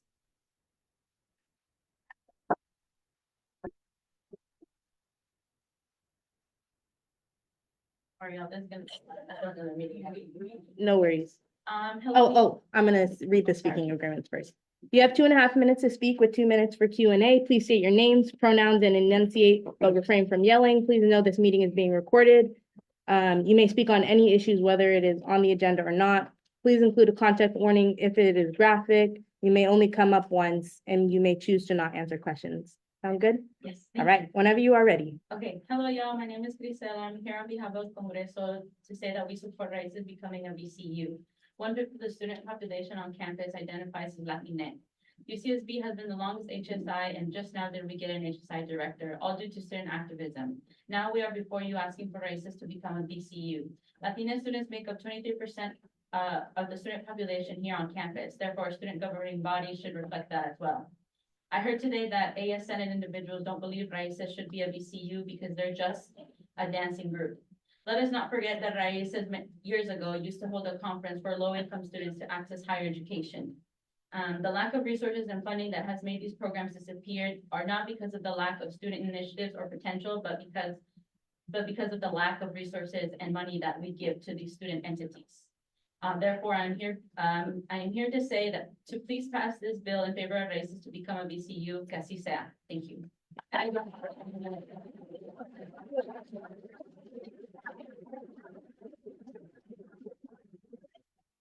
I'll be now yielding chairship back to Internal Vice President Pinto, and you're on.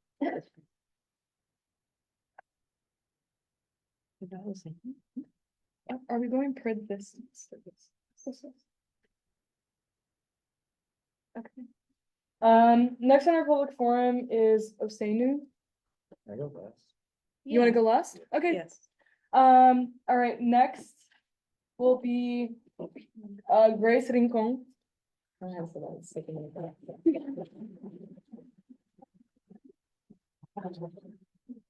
right, you have 2.5 minutes to speak with 2 minutes for Q&A. Please say your name, pronouns, and enunciate, but refrain from yelling. Please note this meeting is being recorded. You may speak on any issue, whether it's on the agenda or not. Please include a content warning if it'll be graphic, and you may only come up once and may choose to not answer questions. Do you agree? All right, you have the floor. Good evening, senators. My name is Grace Garcia. My pronouns are she, her. I'm a third-year undergrad with a major in SOS and a minor in applied psych. I've been a member of the ICES de Media for the past 3 years now, and currently hold the position of secretary for the research board. I want to start off by mentioning how amazing my experience has been with this organization. They have provided me with a safe space of comfort and expression for my Mexican culture, not only expanding my knowledge in dance, but has allowed me to become a part of the community that supports and encourages students to be proud of their different backgrounds. Additionally, providing members a welcoming environment to those who love and want to know more about the beauty of their culture. For this reason, I truly believe that Raíces de Mi Tierra is a fitting organization to be established as a BCU. Being a Hispanic serving institution, it is important to make room for organizations like Raíces to be seen and heard not only through word of mouth, but through any necessary means of support. Advocating for equal rights within our organization and other fellow orgs, and allowing us the possibility to further expand our community. Furthermore, with the inclusion of your support, Raíces will be able to strengthen the organization and ultimately continue to serve both members of the institution and neighboring communities. Thank you for your time and consideration. I will not be taking any questions.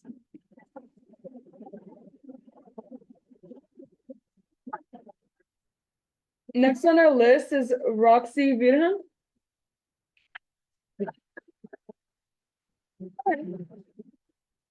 Hello, senators. All right, you have to, sorry, Sorry. I have to do the thing every time, and it's annoying. You have 2.5 minutes to speak with 2 minutes from Q&A. Please say your name, pronouns, and enunciate, but refrain from yelling. Please note this meeting is being recorded. You may speak on any issue whether it's on the agenda or not. Please include a content warning if it'll be graphic. You may only come up once and may choose to not answer questions. Do you agree? All right, the floor is yours. Hello, senators. My name is Roxy Virgin. I'm here on behalf of Mujer and La Comunidad Latinx graduation ceremony. We completely endorse Raíces to become a BCU. In addition, we want to say how shameful and absolutely nerve-wracking it is that the exact same senators that the student body has elected to represent our voices are continuously working against us. But regardless of the fact, we want to say that Mujer and COG completely endorse Raíces. All right, thank you. I will not take any questions.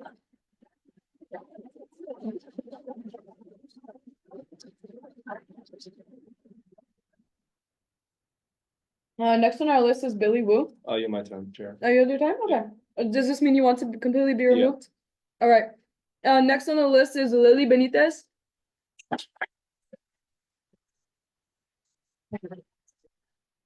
All right, you have 2.5 minutes to speak with 2 minutes of Q&A. Please say your name, pronouns, and enunciate, but refrain from yelling. Please note this meeting is being recorded. You may speak on any issue that's on the agenda or not. Please include a content warning if it'll be graphic. You may only come up once. You may choose to answer questions. Do you agree? I agree. All right, you have the floor. Hello, my name is Lily Benitez. My pronouns are she, her, and as a first gen student, I have felt so welcome through Raíces. They have helped me explore Santa Barbara more often. They have helped me come out of my shell more often. I am a very anxious and nervous person. So I would love Raíces to become a BCU and help support incoming students in the future as well. Thank you.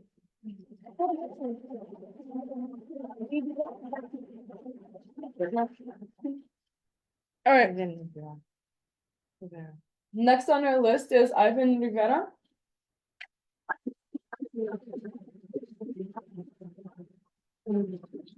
All right, you have 2.5 minutes to speak with 2 minutes of Q&A. Please say your name, pronounce, and enunciate, but refrain from yelling. Please note this meeting is being recorded. You may speak on any issue that's on the agenda or not. Please include a content warning if it'll be graphic. You may only come up once and may choose to answer questions. Do you agree? All right, yeah, before. Good evening, senators. My name is Ivan Rivera, fourth year. I'm the president of Dayton New Capital Wisconsin Academic Fraternity. And I just want to start off with personal experience of trying to find a home here on campus. I can truly understand what the members feel when they mean when they have a family here. As a long-term supporter for Raíces, I can see the community they have built on campus, and it's something that really leaves an impact for their members. Something I want to share is that from the performance that they had last year in spring, they brought up younger children to perform with them. And it just made me think that if these kids kept up their love for their dancing, and love and their expression for their cultural awareness, they can look forward to an organization such as OASIS. Even a fellow member of OASIS also represents us in this organization as well. His name is Carlos as well.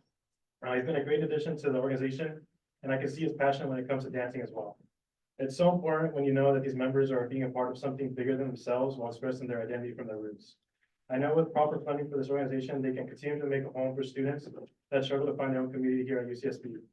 And also, they can fulfill their passion to express their traditional beliefs. Thank you. Right, what do you think?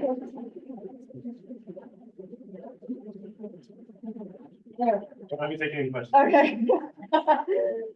Next on the list, I'm guessing he's still faculty. Emily Alvarez.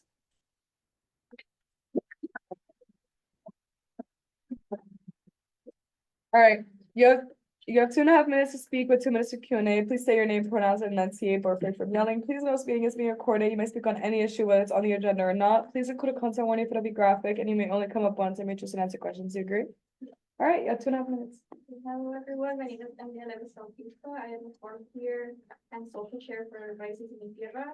I want to talk about why Raíces is important to represent underrepresented voices.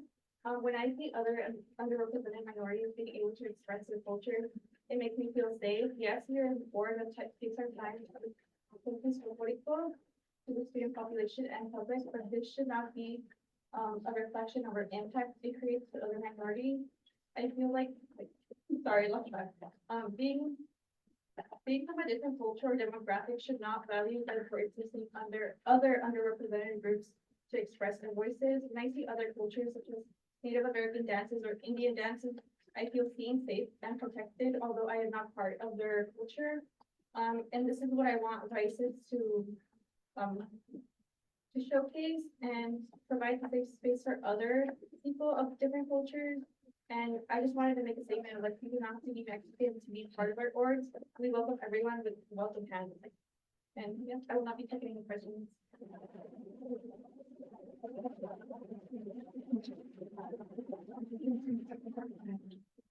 Alvaro Marquez Jr.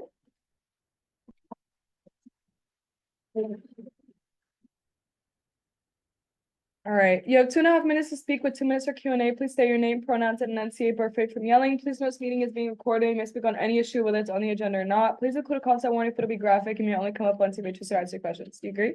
Yep. All right, you have the floor. All right, good evening, you all senators. My name is Alvaro Marquez, and I'm the wardrobe officer for Raíces. So I'm coming on the year mark since I first joined Raíces. And I just want to speak on how much of an impact it's had on me being a fourth year. So all my first 3 years being in this college, I was never really involved with extracurriculars on campus. I was very much a hermit. Just because I never found a connection with other clubs or organizations, I just couldn't resonate with anyone. And that was until, I discovered this club. That's when I learned about myself that I love to dance, that just knew profound things about my culture. I was never really, adamant about myself in that way, and I found that out.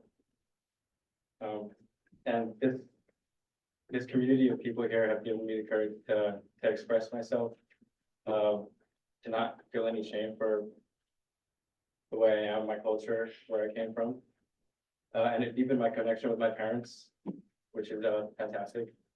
And there's a multitude of reasons as why I think we should be a BCU. Being a wardrobe chair is the easiest, transporting things, hearing how much we have to pay for our storage unit for all of our vestuarios. Being solely student funded, it does pose as a challenge. Just to keep that up and running. And yeah, that's all I have to say.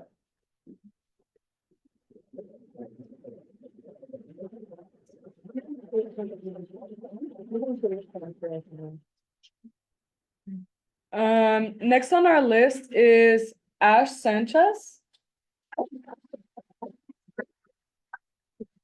All right, you have 2.5 minutes to speak with 2 minutes for Q&A. Please state your name, pronouns, and enunciate, but refrain from yelling. Please know this meeting is being recorded. You may speak on any issue, whether it's on the agenda or not. Please include a content warning if it'll be graphic. You may only come up once and please answer questions. Do you agree? Okay, you have the floor. My name is Ash Tinoco Sanchez. I'm the wardrobe chair for Raíces de Mi Tierra. And I'm the intern for the Assistant Vice Chancellor of Student Affairs and the Dean of Students. In that position, I work on campus hazing prevention, free speech, and restorative justice. To the UCSB Senate, your impression of our organization and our intentions are misinformed. Your reduction of our organization to one singular event is an injustice to the broader Latinx community. Our last event was the Educational Opportunity Program Celebración de la Familia, an event that brings together the families of Latinx students, many of which are low-income first-generation students. You see, many of Raíces' members come from places like East LA, South Central, Stockton, San Bernardino County, and other places that historically have suppressed the educational and socioeconomic interests of students. They deserve better.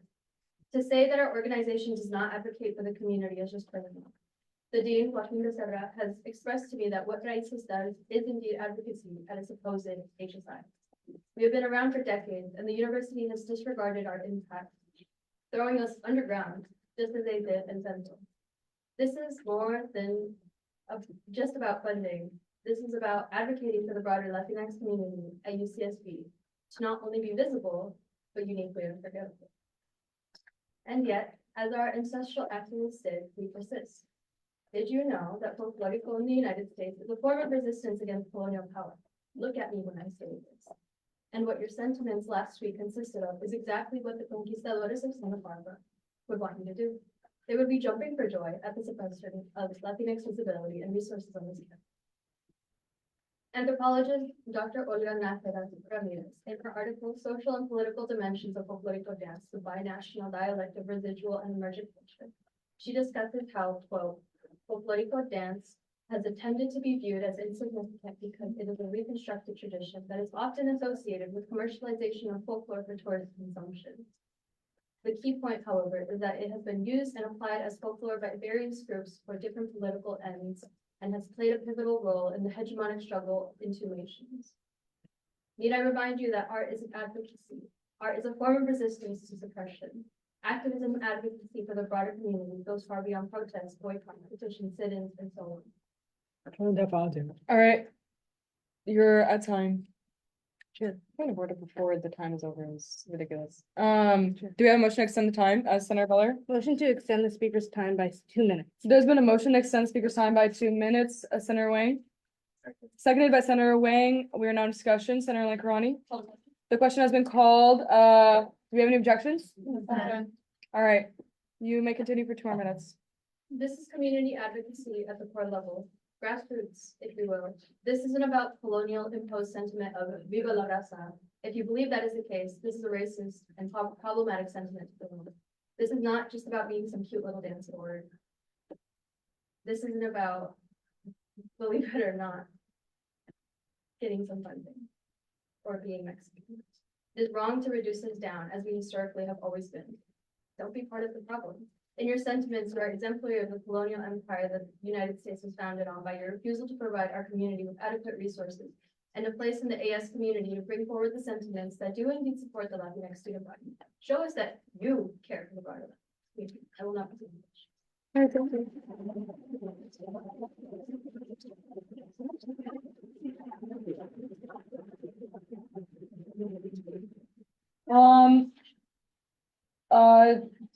Teresa Chavez.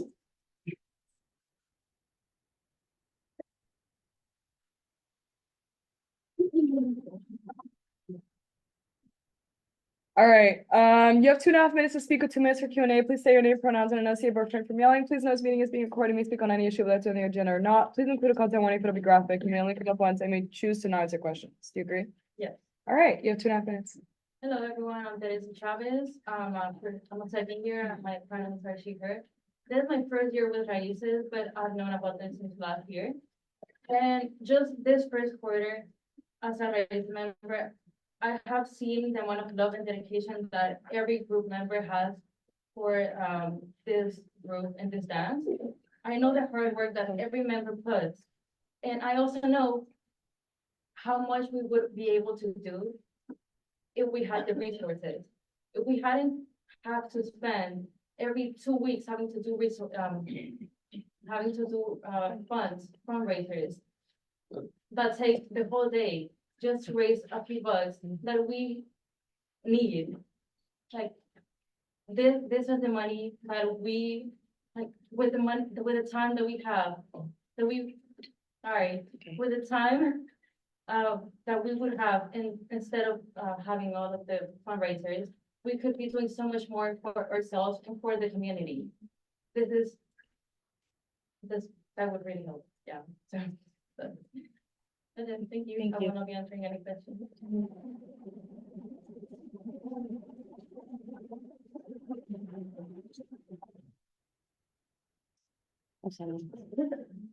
All right, next is Sehner.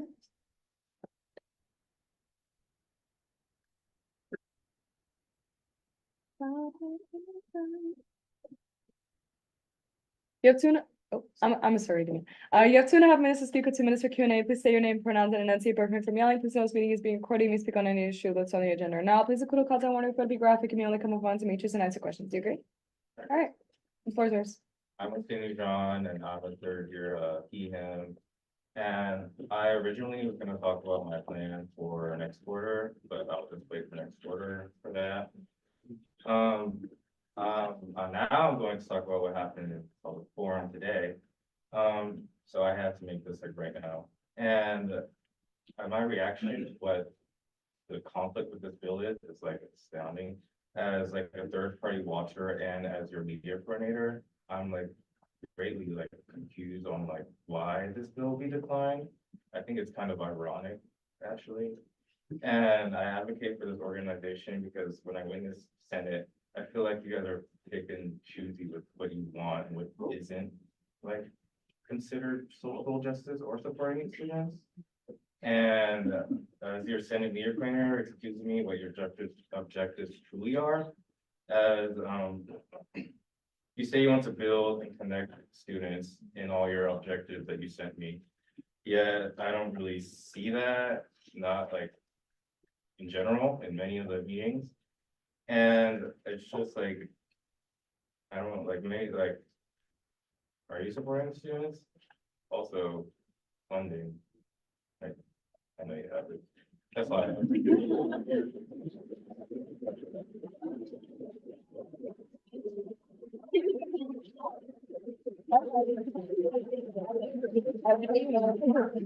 Will you be accepting questions? Good shit, All right, good shit. Senator Iden. So thank you for accepting questions. Generally, it's a little disheartening when an association like this opportunity is being presented and no one wants to answer questions.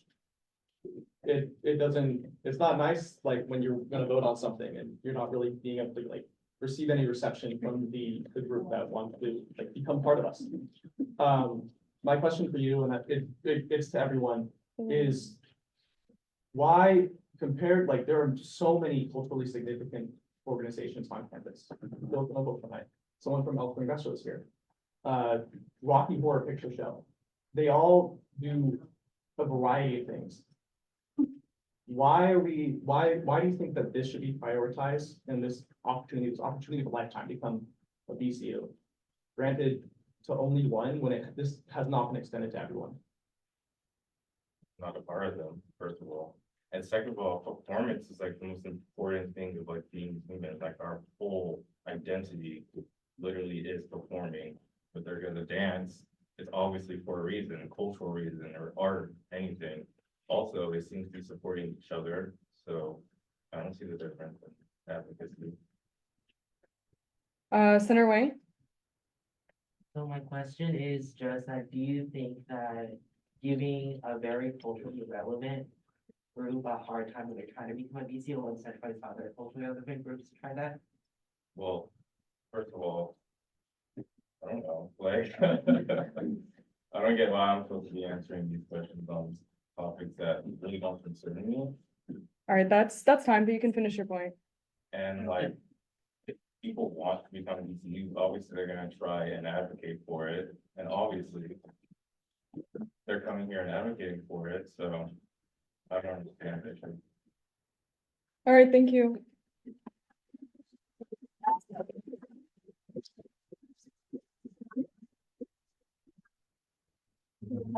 Next we have Viviana Martano. Yeah, no, it's fine, that's fine.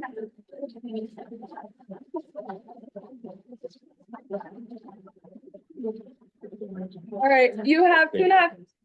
All right, you have 2.5 minutes to speak with 2 minutes for Q&A. Please state your name, pronouns, and enunciate refrain from yelling. Please know this meeting is being recorded. You may speak on any issue, whether it's on the agenda or not. Please include a content warning if it'll be graphic. You may only come up once, and you may choose to answer questions. Do you agree? Yes. All right. Agree. The floor is yours. Hello, my name is, I'm Dr. Viviana Marzano, Assistant Dean of Civic and Community Engagement at the Student Affairs Division, and I've been the advisor for Raices at least for 15 years. I'm not going to repeat all of the reasons why I feel that Raices should be a VCU, because I think you have an enormous amount of people who have testimonials to the merits of this. You have an enormous variety of student groups who are not only performing arts groups, who have relied on Raices for years and years. Raices is the first group that gets asked to perform for open house, for recruitment, for parents' family weekends. Raices is always there to showcase, the diversity of UCSB.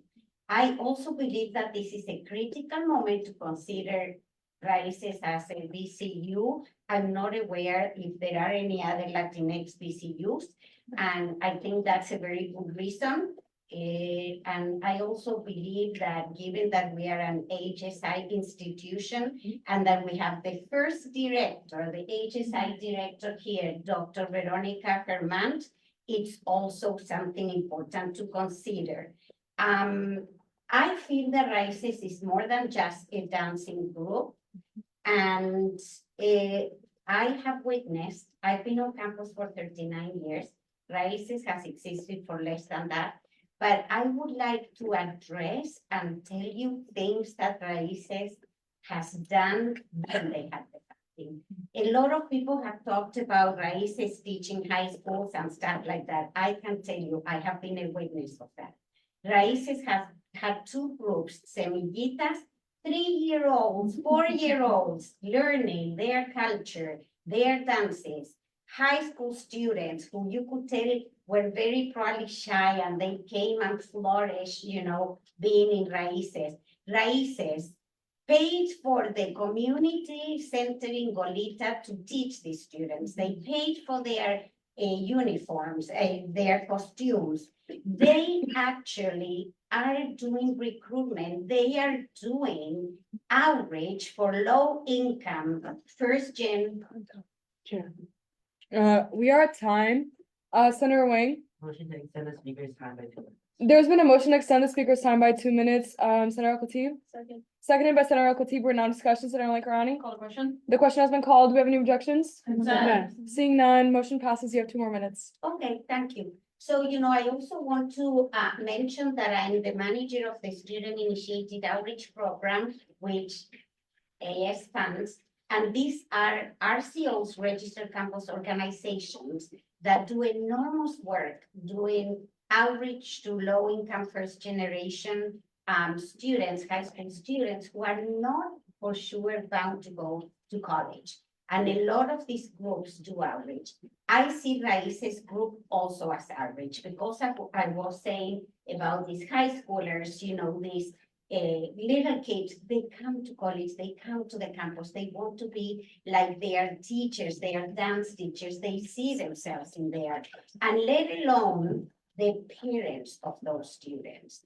Those are, a lot of them are very, very low income Latinx families in IB that didn't even have the funds to pay for an after school program, let alone pay for a folkloric dance for their children to actually learn their culture. So their parents also come here, they come to the show, they see what a college is, what college students do, and this really motivates them to actually try to push for their children to go to college.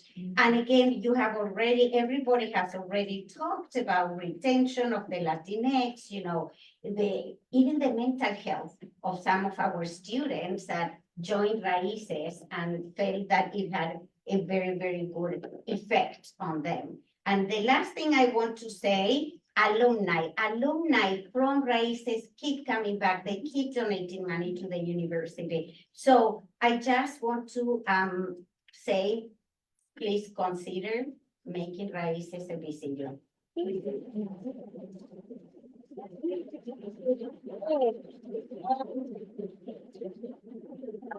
All right, would you like to take questions? I didn't get to ask you No, that. I won't take questions. No? Okay. All right, now moving into our next speaker. Oh, Dr. Marina Claves? Chavez. Chavez. Typo. No. All right, you have 2.5 minutes to speak or 2 minutes for Q&A. Please say your name, pronouns, and enunciate but refrain from yelling. Please note this meeting is being recorded. You may speak on any issue, whether it's on the agenda or not. Please include a content warning if it'll be graphic. You may only come up once. I may choose to answer questions. Do you agree? All right, the floor is yours. Hi, everybody. My name is Dr. Marina Victoria Chavez. I'm a recent PhD graduate from UC Santa Barbara in 2023. My dissertation research was a case study of Raíces. I did 1.5 to 3 hour interviews with 40 Raíces members who were active from the 1990s to the 2010s. A lot of what was shared today reflects what I found in my interviews. These trends are consistent across time, it seems, even into 2024. Some of the findings that I found that are most relevant: Raíces has helped with recruitment and retention of Latino first-gen transfer and undocumented UCSB students, fulfilling a lot of the stated missions and values of the university, as well as this AS Senate. Another finding is that there is a history of white, Black, and Asian members of the group, in addition to Mexican American and Central American members. So it is in fact not a organization that only serves Mexican Americans, and I have evidence of that. What has made Raíces a part of UCSB for 35 years, that's a long time with very low funding. That really shows the dedication and the commitment. It speaks to its impact. It speaks to its significance. Raíces has been a part of UCSB for 35 years.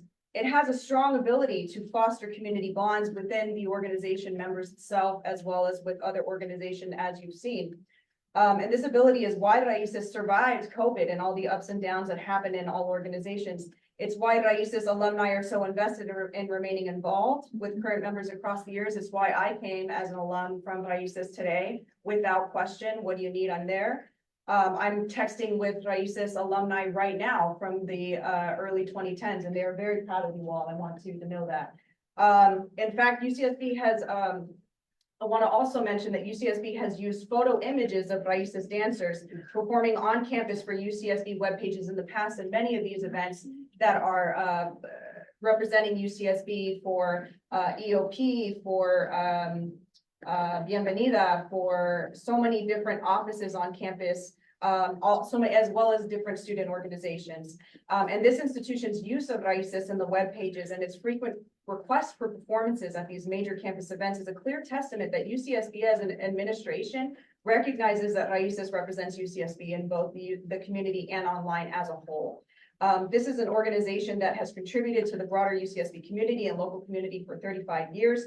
Their cultural work has contributed to UCSB becoming an HSI. All right, we are at time. Senator Lankrani. Motion to extend the speaker's time by 2 minutes. There's been a motion to extend the speaker's time by 2 minutes, Senator Ganesh. Second. Seconded by Senator Ganesh for non-discussion. Senator Kara. The question has been called. Do we have any objections? Seeing none, motion passes. You now have 2 more minutes. This is an organization that has contributed to UCSB becoming an HSI, and they should be invested in. I hope you make the right decision here and now, but regardless, Raíces, I speak to you now. I want you to know how proud I am of all of you, how well you've spoken today. And it does not matter what they decide. In the past, they've decided to say no. You're still here, doing good work, making good impacts for yourself, for your families, for your communities. I hope you make the right decision. It really will make an incredible impact on every single one of these people and people to come, their families, their siblings, their children. And I don't know who said that Raíces is just a dance organization, but I have a 200-page dissertation that disagrees.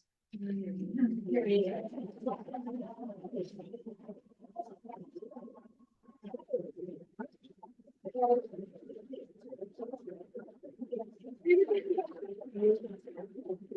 can take any questions? Yeah, sure. Alright. Yeah, Senator too. Amin? What's up? I'll ask you the same question. Oh, hold up. Point of order, you were not recognized by the chair. Senator Amin? If it's okay with the chair, I just want to do a dialogue instead of like a speaking at each other kind of thing, if that's okay with. like- I'll allow it. Okay, amazing. My first question is why you guys want to be, well, first of all, thank you all for coming and speaking. You all spoke so beautifully, and like as a Persian coming to a predominantly American school, like everything that you said really touched me, so I think that was really beautiful. But I wanted to ask why you think Raices would be better in serving the community as a BCU instead of as an RCO. Well, the funding is a major issue. You've heard from fundraising chairs and other people, like the amount of time and effort that they spend fundraising, it really does take away from, as they said, they could be doing so many more events. There are so many times where they've had to say no. The fact that Raices is no longer able to do the community organization where they're teaching kids from 3 to 15. Many of whom have actually decided to come to UCSB and have become gauchos in the future because of that program. They're no longer doing it because of the lack of funding. So these are some major impacts just off the top of my head. I'm sure there's more I could say. Okay, so one reason why I wanted to ask this question is because, so I'm also a president of an RCO that serves the Persian community, and we get a lot of funding from school. So I'm not really sure where that disparity comes from with you guys, because the reason, especially like we want to stay a club and not even be like becoming a BCU is not even like in the question for us, is because we get a lot more money as a club than we would as a BCU. Like all the funding that we need for whatever events we want to put on, we come to, not specifically Ariman, but we come and we ask for money from FNB, and for the most part, everything is approved. So I wanna kind of understand where where you're not getting funding from, because Yeah. the school is supposed to give you money Right. as a club. Right. Yeah, no, it's a good question. There have been, I can't speak to current moment, but I can tell you that this is a long challenge for the organization, which is why it's largely been student funded through fundraising and people paying out of their own pocket. I know, but that shouldn't be happening at all. Oh, I agree with you. That's one here. I know, but I'm saying that shouldn't be happening as a club, like as a BCU, it's gonna be so much harder to get that funding, and as a club who's specifically supposed to, like be there for the students and do all of that, you're supposed to and should get a lot of money from FNB. Right. So if you guys are going to FNB, I'm not understanding where All right, time. Okay, Senator Ray? Can I extend the speaker's? Yeah, you can extend. Motion to extend the speaker's time. Great. All right, would you like to amend your motion to include that it's for questioning specifically? Motion to extend the speaker's time for questions. Okay, there's been a motion to extend questioning of the speaker for 3 minutes, Senator Ganesh. Seconded by Senator Ganesh for non-discussion. Senator Lankarani? The question has been called. Do you have any objections? Consent. Seeing none, you are now allotted 3 more minutes. I see, since we do have the chair of the finance committee here, I feel like it's important to have that clarity. Senator Singh? Yes, so one thing I want to say, the main difference between RCOs and BCUs is that RCOs are not guaranteed that funding. They're not guaranteed, but sorry. It is completely up to the committee to fund them. And you also have many limits that you have to abide by. You also get only 1 exception per year. BCUs get unlimited. BCUs are guaranteed that funding. They get. Point of order. That's the senator's statement leads to a question. Well, it's more than 1 exception per year, but that is the. I feel like it was relevant because the senator was asking, it was basically like point of information, so I feel like it's relevant. Go ahead, Senator Singh. Yeah, that's it. BCUs get guaranteed funding. They could say they get 30,000 every year, and they don't have to come to my committee every single time they want to spend any money. With this, every single week or every single day, if they want to pass any money for anything, they don't have to come to me. They don't have to go to anyone. They don't have to fundraise every other day. They can just spend their own money. All right, thank you, Senator Singh. Yes, Senator Amin? They do need to come to FNB, you're absolutely right. if they're a club, 100%. If they're a. All right, club- we are non-discussion. We are non-discussion. The reason why Senator Singh was allowed time to speak is because there was a question made about the committee and the functions of the finance committee. I felt like it was relevant. We are now going back to just questions. Senator Iden? So there's over 50 culturally relevant RCOs on. campus. Yeah, so what you said before. No, I'm go asking the question. You'll get your time to respond. There's over 50. Senator Iden, that was rude. Just letting you know. Continue. You don't scare me. Go ahead, boy. There's over 50 culturally relevant RCOs on campus. Mhm. Each of which do their own fundraising. For example, this is not an example of a cultural one, but the rowing team every year, they fundraise $40,000. Obviously, it's a completely different scenario. But it does not change the fact that each RCO does their own fundraising every year, and there's 50 of them. How is the Senate supposed to say no to these RCOs when they themselves want to become BCUs? And we can't pick and choose who we want to include. It's not equitable to everyone. And I'm curious as to why you think there should be this single exception when there's so many culturally relevant RCOs, and we can't. And at the same time, we have over $500,000 sitting in F&B. Raices hasn't gone to F&B since April of 2023 to request funding. And so, My question is, how is the Senate supposed to say no? And why do you think Raice should have an exception compared to the other 50 RCOs? well, your question of equity, I mean, I think the gentleman, I forget your name, I'm so sorry. Osenu. Osenu spoke to that, and I wholeheartedly agree. RISIS is an organization that, as you've seen, so many people have sent out speaking to the impact.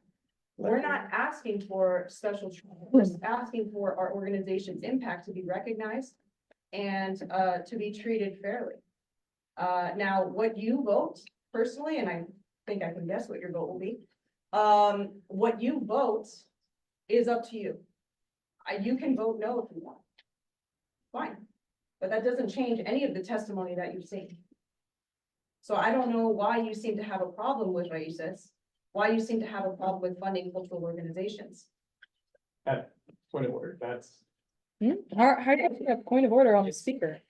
Yeah,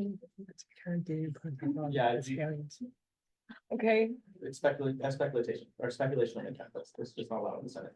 I said what I said. Yeah. If you have a- All right, hold up, y'all. I have to rule on the point of order. No, the speaker is not a member of the Senate. They are coming to public forum. Yes, Parliamentarian Jaw? For informational purpose only, anyone who speaks at the Senate floor has to follow the decorum as listed by the Senate standing policy and that's the Robert's Rules of Order. Certain speculation of intentions was prohibited in Robert's Rules of Order, and the chair can rule by the to sustain that point of the announced.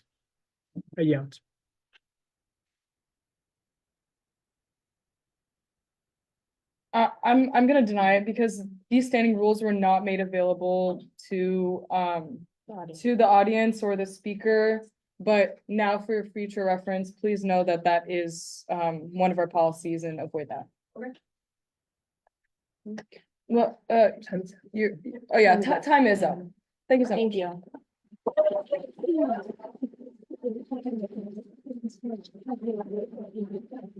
Thank you. Next speaker, Dr. Veronica Fernald.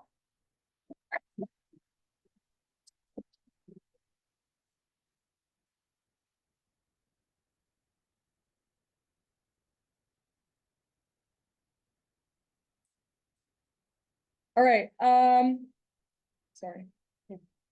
You have 2.5 minutes to speak with 2 minutes for Q&A. Please say your name, pronouns, and enunciate or refrain from yelling. Please note this meeting is being recorded. You may speak on any issue that's on the agenda or not. Please include a contact warning if it'll be graphic. You may only come up once. You may choose to answer your questions. Do you agree? Yes. All right. Ming-Jen, time. Okay, so I'm Dr. Veronica Laranaz Tomat, and I am the inaugural HSI Director here at UCSB. And I'm also an alumni of the Gavurks Graduate School of Education, where I received my PhD. So I'm here to read my statement. So first I want to say that I'm here to Support unequivocally the inclusion of Raíces de Mi Tierra, a longstanding and dedicated Latinx serving student organization as a member of Associated Students, BCUs. For over 35 years, Raíces has enriched the UCSB campus by promoting cultural awareness, fostering commitment, engagement, and providing a vital sense of belonging for Latinx students, all without institutional support. This recognition is long overdue. Raíces has proven to be more than a student organization. It is the cornerstone for cultural preservation and education at UCSB. Through its vibrant performances, the group educates the campus community about the historical and regional significance of traditional Latinx dances, showcasing the deep connections between art, history, and identity. For Latinx communities, dance, music, and art are not merely expressions of creativity, but vital forms of celebrating love, solidarity, and heritage. Raíces embodies these values, creating a welcoming space where culture thrives and students feel affirmed. The inclusion of Raíces in AS would mark a pivotal moment in advancing equity and representation at UCSB. Although the campus achieved HSI status in 2015 and 28% of the undergraduate population identifies as Latinx, AS still lacks a Latinx-focused BCU. This absence underscores the need for intentional steps towards fostering inclusion and representation. Raíces membership would fill this gap and align with the UC Office of the President's broader goal of positioning the UC system as a leading Hispanic-serving research institution network in the nation. Furthermore, research highlights the persistent barriers that undergraduate students face at predominantly white institutions, including microaggressions, stereotype threat, and the lack of inclusive structures. These challenges contribute to the diminished sense of belonging and limit opportunities for engagement. By formally recognizing Raíces, associated students have the opportunity to directly counteract the inequities that foster an environment where all students can thrive.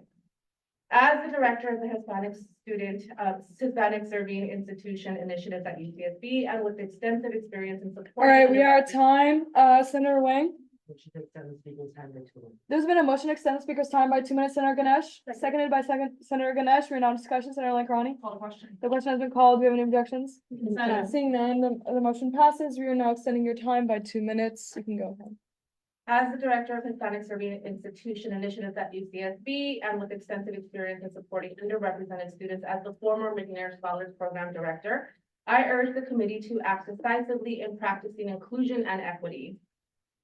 Supporting Raíces is not just a matter of fairness, it's a statement about the values UCSB upholds as an institution committed to serving this diverse community. The time has come to elevate Raíces de Mi Tierra to its rightful place within Associated Students. I strongly encourage the committee to seize this opportunity to advance representation, celebrate culture, and affirm the voices of UCSB Latinx students. And I will not be taking questions because I'm really insulted by the fact that somebody here was able to diminish the Latinx culture by comparing it to, what was it? Rolling and also the Rocky Horror Show. So I find that really insulting and I will not take questions for that. Thank you.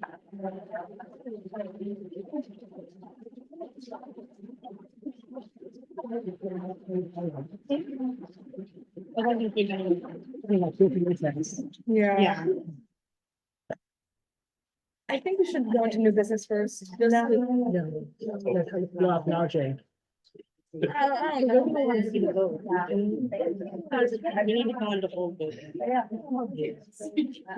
can just table it. All right, we are now in minutes and allocations.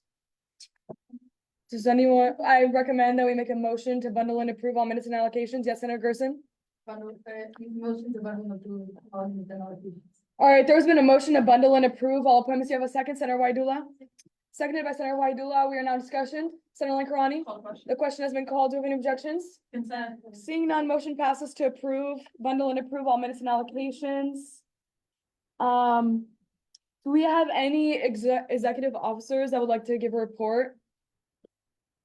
Yeah, okay. I thought I saw you. Do you want to come give your report? Just, Owen? Yeah. Yeah. You man. Okay, that's my bad. Oh, it's all good. It's all good. Who the fuck's my roommate calling? She knows I'm at some. I have a question, super quick. Yeah, go ahead. Just going into it.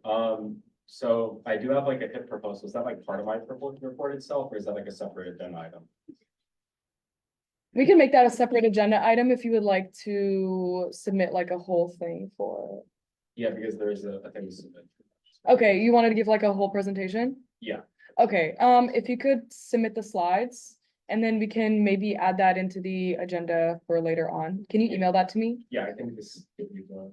All right, do you want to give your But I report can- regardless? Yeah, I'll just speak on it again. Okay, period. So, I hope all you guys are doing well. I think it's gonna be that point of the quarter that we're all pretty tired and everything, but we're about to hopefully have like a nice Thanksgiving break and go from there. I just wanted to give you guys like a general update on my office activities. I know I met with you guys like previously and talked to you about, UCID, so I just wanted like an update on how that's been going.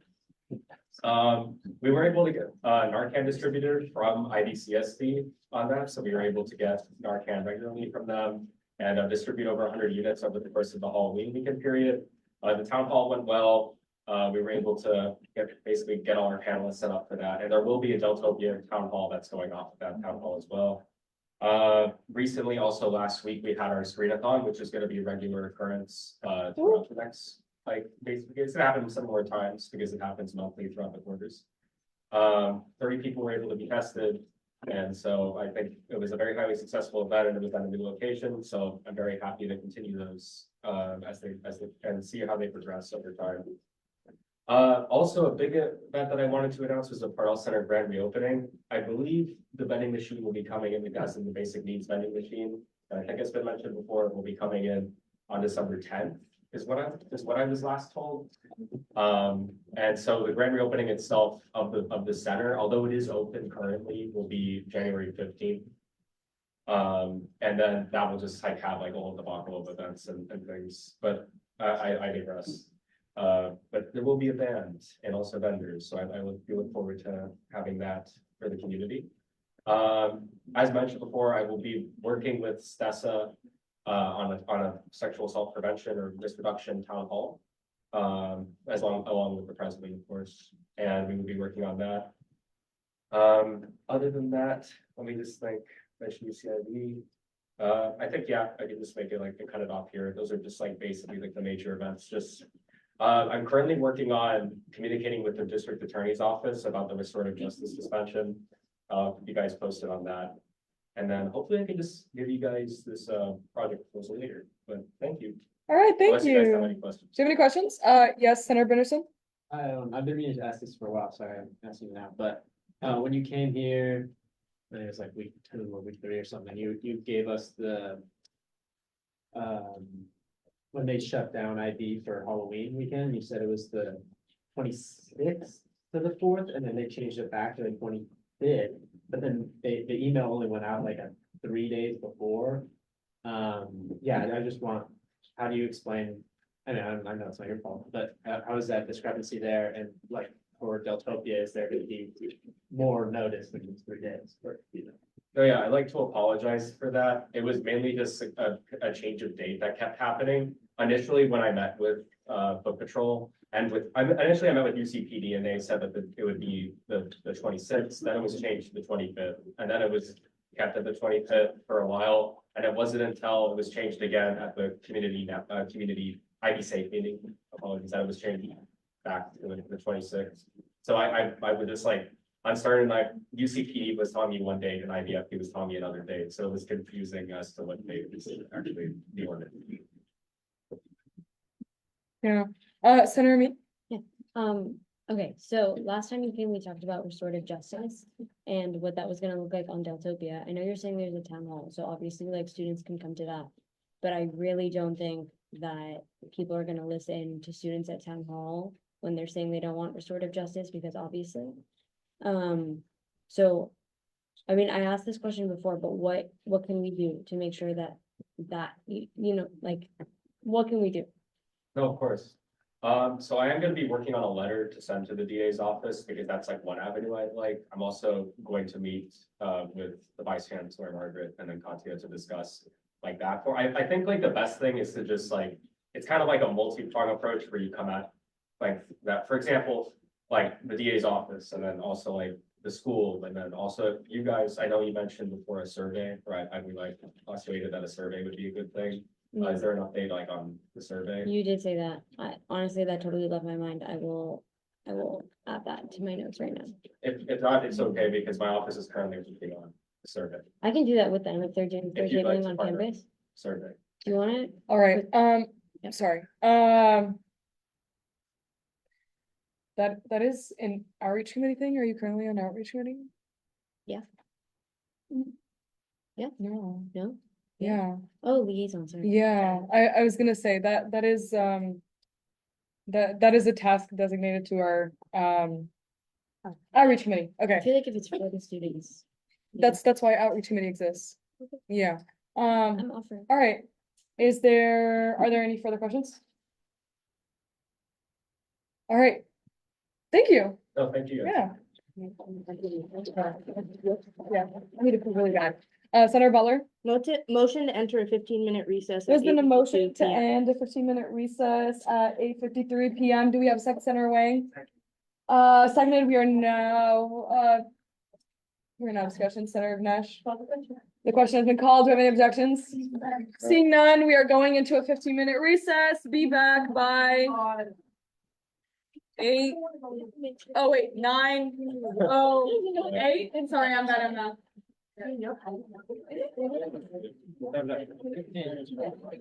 Yes.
I just want to let you guys know that there's no audio or video for the Zoom right now. Yep, there we go. Do you want to go again? Okay. We will be tabling this bill because despite having reached out for the entire quarter, a lot of these things came up right now. It's a quarter system. It gets hard. I understand. So that's that. Thank you. All right. Senator Sue? Yeah, I just want to thank the liaison committee for contacting all the VCUs, asking for legal code change. I noticed that a lot of VCUs, we're gonna have, this is a quarterly thing, so next quarter, I feel like we're gonna have a lot bigger of the omnibus bill. This is the first time this is like kind of happening. So if anyone has like ties to VCUs and they wanna kind of introduce this idea to them that like they can have like their VCU legal code change at the end of the quarter and get them into contact with us, that'd be great. But yeah. All right, thank you. We're now in discussion. Senator Ganesh? Motion to table the omnibus legal adjustments bill for 1 week. All right, there's been a motion to table the omnibus legal adjustments bill for 1 week. Do you have a second, Senator Butler? Second. Seconded by Senator Butler. We're now in discussion. Senator Lankarani? Call the question. The question has been called. Do we have any objections? All right. Seeing none, the motion passes to table this for 1 week.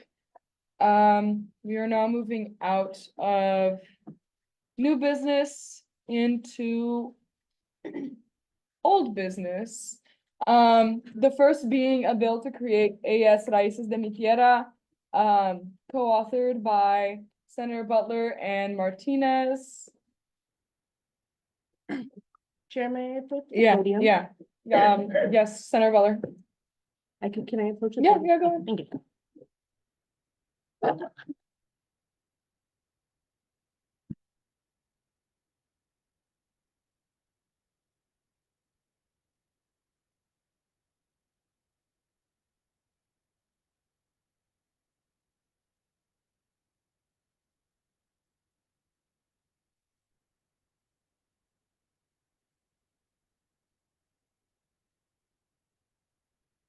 Before I begin, I want to first thank you all for coming, and also thank you for staying this long. It's week 8 on a Wednesday. You can't even imagine how much stress is building up around this. And for you all to be here, it shows, one, your determination, your passion, and your attention to the community. And I am so honored to have been the senator during this program. Thank you. Second, I want to answer a question that has been asked throughout this night. Why is no one taking any questions? Well, last week at the Senate, it will forever be on record that a Black senator was belittled and no one stood up for her. That will forever be remembered, that will forever be on record, and you can forever find that. So please keep that with you as I continue. My name is Alexa Butler. I'm a senior from Fresno, California. This is my last year on this campus. A bittersweet moment as I reflect on this journey filled with love, growth, and the burden of constant challenges. Last year, I served as the 3rd generation co-chair of the Black Women's Health Collaborative, a role that would forever change my life. In that space, I learned to love myself, love my community, and love the fight. But with the love became struggle. I was tasked with an impossible fate to lead amidst constant questioning, doubt, and resistance at every turn. Yet the struggle forged my spirit. It gave me the courage to join the Senate, a space that by design is the antithesis of a safe space that I once knew. The Senate is not a welcoming space for marginalized leaders. Is an ego-driven, punitive, and an exclusionary space. So Alexa, why would you join it? Why would you step into this space? Well, if not me, then who? I love helping people, always have, always will. I don't like to see people suffer, and I don't accept injustice. And so I asked myself, what would happen if I joined the Senate? Could the Senate change? Will it ever change? Those questions still run through my mind every single day I'm in this space. During my time at UCSB, I've admired Raíces de mi Tierra from afar. I've attended events, saw their vibrant performances, and met their members. Some of the absolute most kindest, welcoming people I've ever met and encountered on this campus. When I was elected to this Senate, several board members approached me, sharing their stories of struggles that they endured for the love of their organization.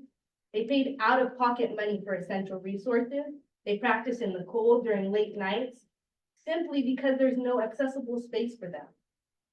They face barriers no student organization should face, especially one with a 30-year legacy of serving this campus and our local community. Hearing their stories reminded me of the Black Women's Health Collaborative, of the sacrifices that we've made, the nights that we spent, the constant fight for legitimacy. This lit a fire in me. I remembered my campaign promise. As a senator, I vowed to bridge the gap. I'll promote diversity and ensure that marginalized voices are heard. This bill is the embodiment of that promise. However, my work on this bill has not been met with support. Instead, it's been met with resistance, dismissal, and personal attacks. At the 11/13 Senate meeting, I witnessed a stark contrast to what we claim to stand for and how we actually operate. The Senate passed a resolution reaffirming our commitment to immigrant students, a powerful yet necessary statement. Yet, when it came to Raíces, I saw the same Senate perpetrate ignorance, bias, and exclusion. How can we claim to support marginalized students in one breath, and then the next one question whether Raíces deserves support? How can we celebrate diversity, but dismiss the cultural and education contributions of one of the most impactful organizations? These contradictions reflect the broader systematic issues that plague the Senate and the cabinet. I want to take a moment to speak vulnerably about the toll that this environment has taken on not only me, but also other Black students and leaders. The constant questioning of our abilities, microaggressions, the basic disregard for our humanity, it wears on us. It wears on me. It wears on every marginalized leader who dares to step into spaces like this. You know what it feels like to be told that you're not enough over and over again, to be told explicitly and implicitly that your voice doesn't matter, that your fight for equity is inconvenient, that your presence is disruptive. It's exhausting. It's isolating, and it's dangerous. The mental health crisis among Black students is not abstract. It is real, it is urgent, and is exacerbated by spaces like this. When you undermine our work, when you question our legitimacy, when you refuse to listen, you're complicit in this crisis. You create an environment where Black student leaders that face that feel like their only choice is to leave, where they are forced to protect their mental health by walking away by the very institutions that they fought so hard to serve. And I'm not gonna lie to you. Not only have I thought about quitting, I want to quit. I do not want to be here. I thought about leaving the Senate, from walking away from the judgment, the hostility, and the constant battles, because these moments make it feel like the fight is too much, like all of this weight is crushing you. I think about Black leaders who came before me, who faced the same hostility and judgment, who gave everything they had to this campus and were left drained, broken, and unheard. Many of them quit, not because they lacked strength or resilience, because they were forced to preserve what little of themselves that they had left. And who can blame them when the very institutions that claim to serve students actively harm them? What choice do we leave our leaders to do but walk away? You all need to reflect on that. You need to understand the cost of your actions, your words, and also your silence. Because it's not just me. It's every Black leader who comes after me, who steps into this space hoping to make a difference, only to face the same barriers, the same hostility, and the same pain. If you don't change, you will lose us. You will lose them. And you will lose the very diversity, the very equity, the very leadership you claim to value. Raíces de mi Tierra is not just a dance organization. It's a cultural institution, It's a bridge between past and present, between UCSB community and the community between identity and advocacy. Their mission, preserving the roots of Mexican culture, transcends performance. It's a form of resistance, a reclamation of space, a celebration of identity in the face of erasure. The Senate has an opportunity to affirm that mission, to support an organization that embodies everything we claim to value: diversity, equity, inclusion, or we can uphold the status quo. A status quo that tells BIPOC students that they are unworthy of investment, that their labor and their love is invisible, and that their culture is expendable. So, to my fellow senators, I ask you, do you support people of color? This is not a rhetorical question. This is a demand that you must reflect on. Because if you truly support marginalized communities, your actions must align with your words. Supporting this bill is not just about Raíces de mi Tierra. It's about the legacy we leave behind. It's about whether you choose to perpetrate harm or create change. Will you fail to uphold the values you were elected to present? Will you fail to support marginalized communities? That is what we are voting on, period. This is bigger than me. This is bigger than Raíces. It's about every student who comes after us and the leaders who dare to step into this space, and every community that deserves better. Pass the bill. Do the right thing. Make the Senate a space that reflects the values we claim to hold. Because if not now, when? And if not us, who? Thank you.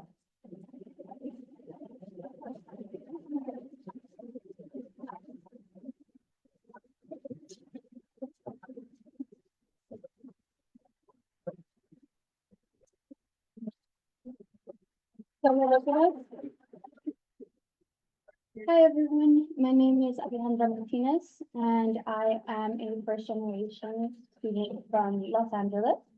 And to start it off, I want to say that Raíces de mi Tierra has always been more than just a dancing group, as many others tonight have put this. As a first generation Latina, I also experienced culture shock when I came onto this campus. I was disheartened to be here as a freshman and to leave behind my community, which was 99% Latinx, to not see more people like me in the culture I'm proud of. Until I was lucky enough to meet people who were interested in reinstating La Familia de Colores, to meet people from El Centro and Raíces de mi Tierra. I found a struggling but continuing to thrive community, and a community who refused to let themselves be silenced. And when I first began my career in AS, I knew I needed to do more than outreach, and so I educated myself and began to attempt to push up and elevate the diversity in this institution. I am beyond honored to be here to introduce this bill alongside Alexa and to meet the cultures of Raíces, Sarah, Tony, and Carlos, to see the unbreakable Latina community. I have been more than honored to be able to hear from their experiences, to see how they have struggled and how they continue to flourish. Raíces de mi Tierra lifts up not only Latina voices, but other marginalized groups, as has been proven tonight. And I'm thankful, it's so thankful that everyone came and spoke. So please pass this bill, and thank you all. We are going to continue to move forward and push for more diversity, more inclusion, and more representation. Thank you.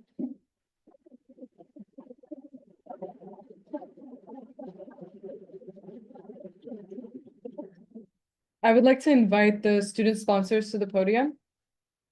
And that would be Sarah Rodriguez, Vanessa Tony, Valtiera, and Carlos Mesa.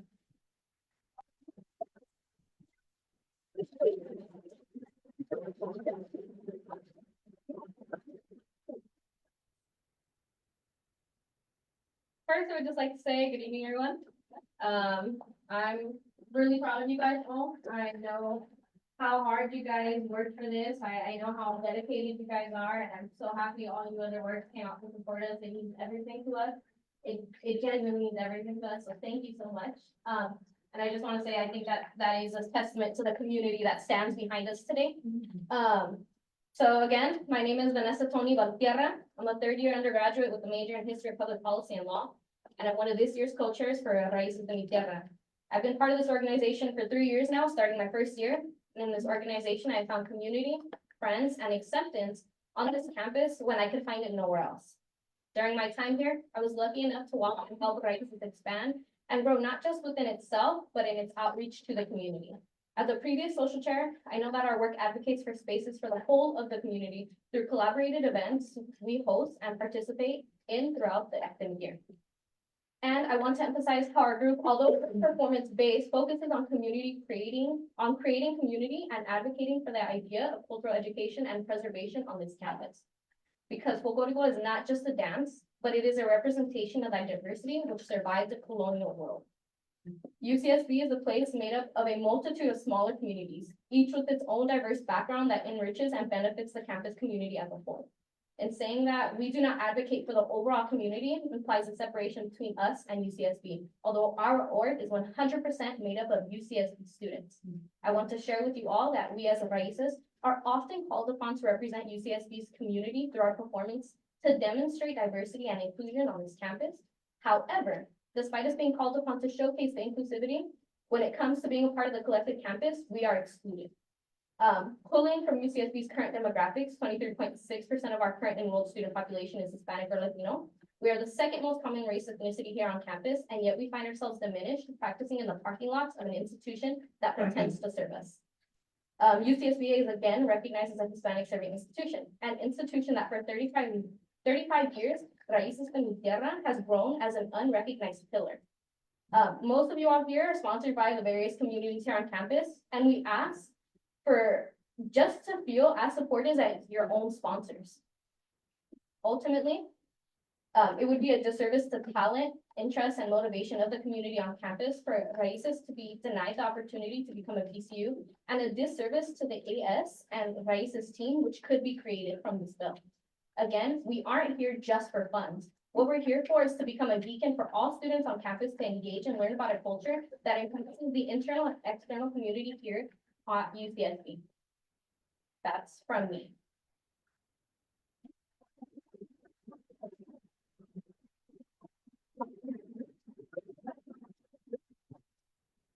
Good evening, everyone. My name is Carlos Meza. I'm fourth year, and I'm one of the coaches for Raíces de Mi Tierra.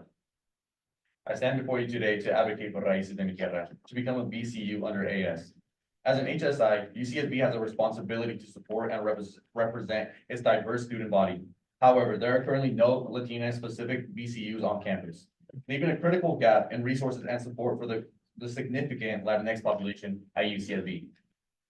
Our organization is dedicated to preserving traditional Mexican dance forms while also embracing contemporary expressions, creating opportunities for both education and entertainment. Through performances, workshops, and outreach programs, we engage the UCSB campus, the surrounding Santa Barbara community, fostering cultural pride and intercultural dialogue. Our mission goes beyond just preserving dance traditions. As an organization, we embody a commitment to the preservation of cultural heritage, drawing on century-old traditions to showcase Folklórico's vibrant artistry.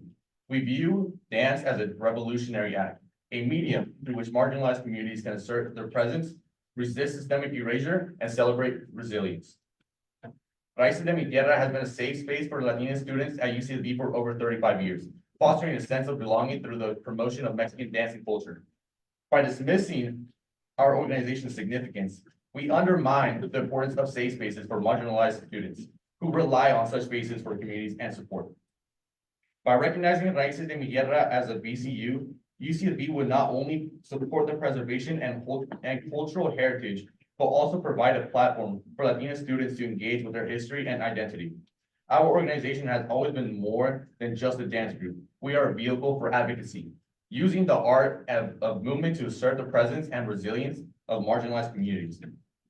As UCSB continues to strive for inclusivity, the addition of Raíces de Mi Tierra as a BCU would fill a critical need for representation, empowerment, and support of Latina students on campus. Our mission aligns with the university's values of creativity, equity, and education, and we believe that this step would further elevate the voices of the Latina community. And also look around you. We have leaders from multiple different Latina organizations. And let me also remind you that Hispanics slash Latinx students are the second biggest demographic here at UCSB. and they all came to support us. They didn't endorse their own organizations, they're endorsing ours. Thank you.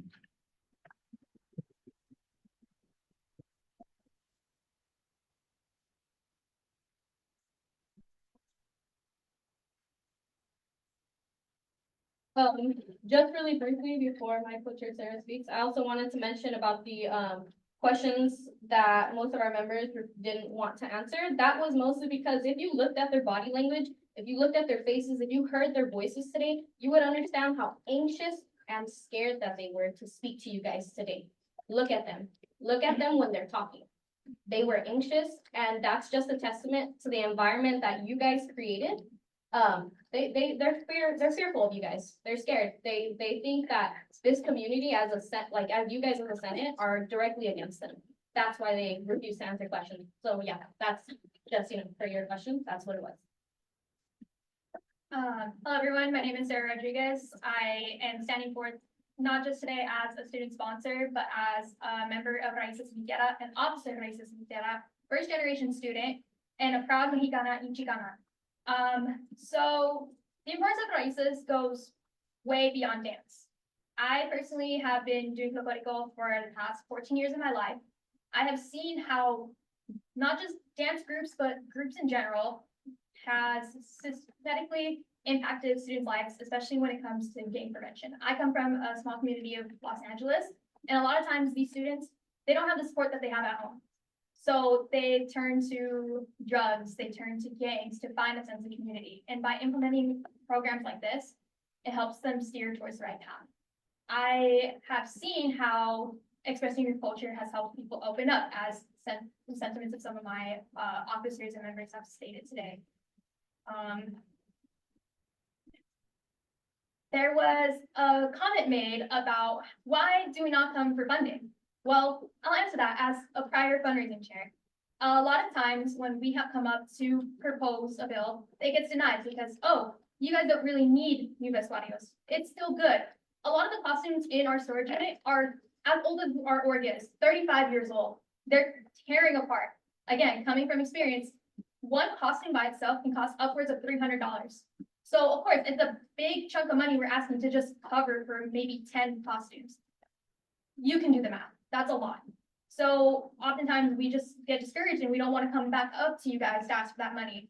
When I joined Raíces, I originally was not going to do any extracurriculars, especially when it came to dance in my culture.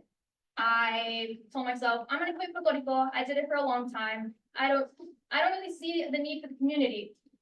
My first quarter here, I wanted to drop out. I did not feel safe on this campus as a person of color. Again, kind of how Senator Martinez explained, coming from where we're from, everyone looked like me. I was used to being in spaces where I was the only Latina in the room, but here, it was like if I had a sign that says, look at me, look at how different I am, and judge me based on that. I've been racially profiled a number of times since coming to this campus. It's been assumed that maybe I can't speak English very well. It's been assumed that, oh, you're really educated for coming from where you're from. Sorry that LUSD doesn't have the same education that some of your guys' schools may have had. And I told myself, I'm not gonna go to practice. I went to one and was like, okay, this seems really fun.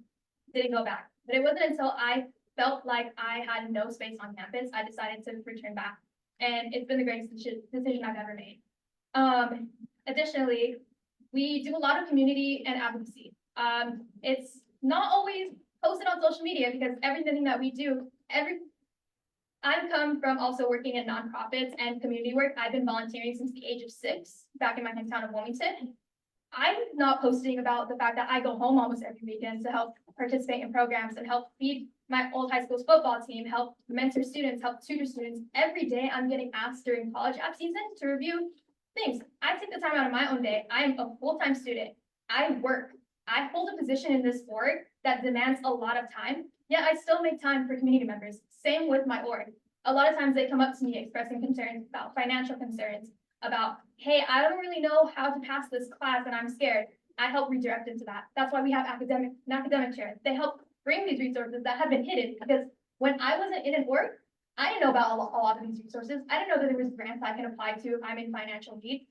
So having these voices of us officers who dedicate our time helps these students feel more welcome on this campus. Additionally, we got asked again, like Howard said, about the fundraising. Again, look at us. A lot of us are first generation students. We come from low income backgrounds.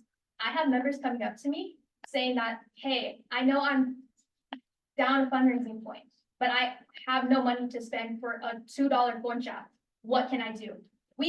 It was like pulling teeth for us to decide if we wanted to implement quarterly dues of only $5. You think $5, that's not bad. That's like a coffee. A lot of times our students don't have that money to put on the side, so we have them come up to us. I have come out of pocket probably $200 to $300 out of my own money every year that I've been in this sport because I see the need. My family back at home, my grandparents who have upwards only up to a 2nd or 6th grade education, see me and they say, I can see myself as a student because of you. When they wear that UCSB grandparent merch, I remember I gave my grandma her shirt freshman year and she said, wow, I feel like a college student. I didn't think I'd ever know what that feeling is like. A lot of our members didn't think that they'd come to this point. My own younger brother, he was on the fence about, I don't know if I want to attend college. I don't know really what I want to do. It wasn't until he saw me thrive when I found my communities and my spaces on campus that he decided to apply for college. Now he's pursuing an engineering degree, marine engineering, at one of the top Cal Maritime academies. He's doing better than I have ever done in my time as a student here. We inspire a lot of future generations. We used to have semillas. It disheartens me that we cannot continue this program after COVID because we don't have the resources and support to do so. Every time we perform for the local community, you see the kids' faces light up. We've had children come up to us historically from this program and just us being in the community say, wow, I can see myself as you, or I want to go to college now. I want to do this. And I'm a testament to that. Back home, I used to be part of, again, the political group back at home, and we used to perform and practice with Grupo Folklórico de UCSB. Because of them, I met one of my godmothers. I wanted to go to college because I saw myself as her. This was 2014. Since then, I told myself I am going to college. It's been instilled in me since I was very young. My parents always made sure that we wanted to pursue a higher education. But seeing myself and seeing these students succeed and balance everything has made it so much stronger that I continue to take up space on this campus at this institution. And I am a voice for those who are afraid to come up to you guys and speak. As my co-chair Tony had mentioned, it's a really intimidating environment. Thank goodness I'm not afraid of public speak. I'm not afraid to address issues at the core. But a lot of my members, there was one member here that spoke that I have barely heard speak at practice. And the fact that she came up here to speak on behalf of this organization that she's only been a part of for 8 weeks says a lot. And I am proud. I am proud of every single one of my members, every single community member that has come and shown support. Just know from the bottom of our hearts, we appreciate it. Yeah, so a lot of times you think, okay, just cool, you just go up on the stage, you dance, this one event. That's because we only have the support to cover this one event. We run on an annual budget of upwards of $2,000 to $10,000. Our bank account never reaches past $10,000, and that's all thanks to fundraising and student funds and donations. Our alumni connections are very strong. One of our recent alumni, he just barely got his big boy job. He's barely surviving on his own. Yet every month we get a Zelle notification, $20 donation. He's always reaching out to us, ensuring, what can I do? Can I come help connect students who want to pursue the line of work that he is doing?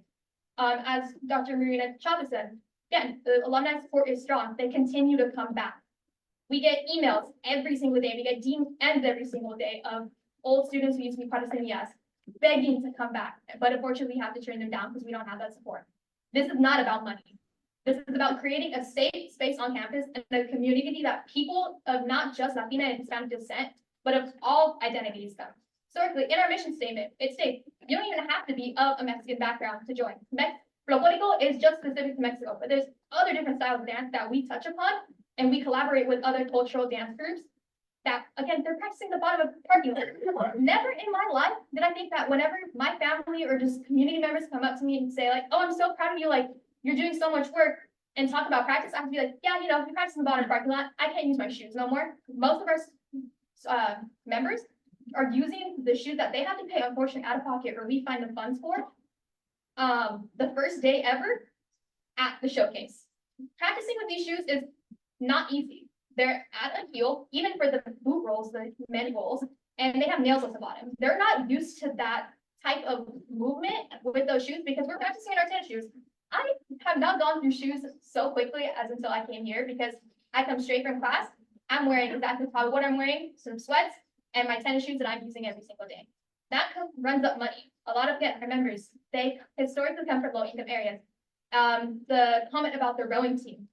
Historically, I know people who come from the rowing team, they come from money. A lot of times, like I said, our members don't have that money for their faith that they love, and they try to help out in any other way. That's why with fundraising points or the way that we run our system, we allow them to earn that point for incentives by just donating their time that they're taking out of their busy day that they could be doing homework or studying just because they love this sport.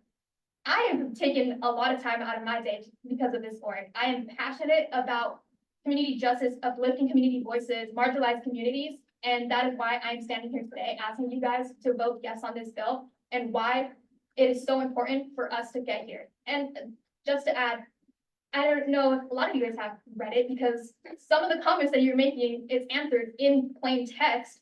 It's like, oh, why should we just uplift you? We want to allocate a certain amount of our funds to help uplift other, not just Latina and Hispanic boards, but dance boards, or just people in general who need the help. We want to be that stepping stone for future people to come and even feel comfortable being like, hey, we kind of know people within Senate. You want to go ask for funding? Let's go ask our friends on Senate what you can do so you can come to a meeting and ask for that money. We don't want it to be a scary space for people to come forth and ask for this funding, for this support from you guys, from a board that is supposed to serve us. I feel like I've rambled on enough. I hope I've hit all my points and I've answered a lot of your questions. Again, if you ever have any more questions after this, we have an email, we have an Instagram, or you can reach us personally. I am more than happy to give you my personal phone number and we can set up some time to talk about this board. Thank you as well.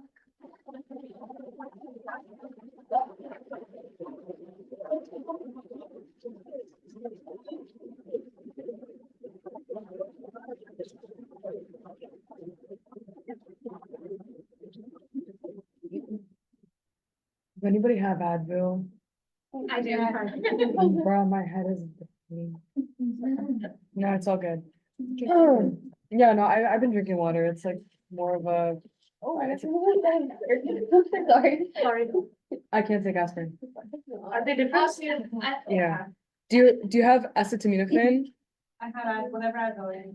Okay, period. Sorry about the interruption. That was a point of personal privilege.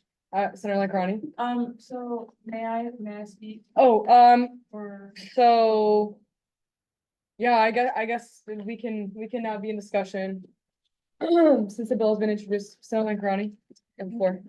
so first, I want to thank everyone that has come here, show up and support Raíces en Tierra. Everyone who came, I know it's very intimidating to come to Senate and speak. I don't want Senate to be a place where students feel like they can't come talk to us and ask for things. That is the reason why we're here.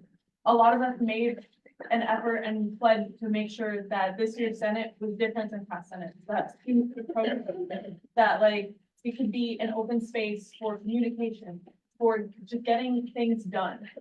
And what I'm seeing is that we are falling into old patterns of not putting our money where our mouth is. Like Alexa was saying, so many of us were fully willing to unanimously pass a resolution to affirm our commitment to immigrant students. But when it comes to actually supporting a group like Raíces, people are saying, oh, well, they're just another club. Raíces is much more than that. I've never been a member of Raíces, but one of the most focal points of my academic career was my freshman year, coming from a predominantly white rural area, coming to a predominantly white institution, it felt very continuously isolating. So going into my History 56 Intro to Mexican History class, the Puerto Rico group came and opened my eyes that I wasn't alone on this campus as a Mexican student. And I don't want Senate to be a place where, oh, we're scared to ask for funding because we've been turned down in the past. We're not that Senate, and we don't want to be that Senate. We don't want to continue to be that Senate. Raíces matters to so many people, and it shouldn't just be like, well, I think that we need we can't be pick and choosy. You guys are here now. You guys have shown that you support this cause and you are willing to fight for it. And I want to fight for that cause as well, not only as a Mexican student, but for Mexican students everywhere. Because Raíces has been a major pillar of Latina culture on this campus. As a Hispanic serving institution, it is quite frankly embarrassing that we do not have a BCU specifically dedicated to Latina culture. It feels like a punch in the face, honestly.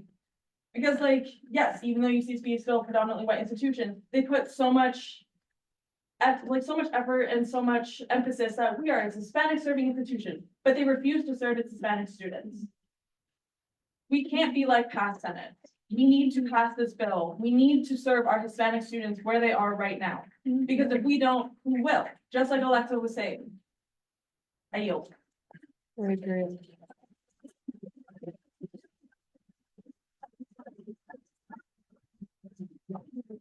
I don't know, I can't take this.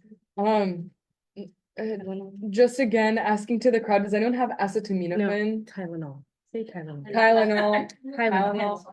You have some? I can't take ibuprofen because I have stomach ulcers. TMI, but. Okay. All right,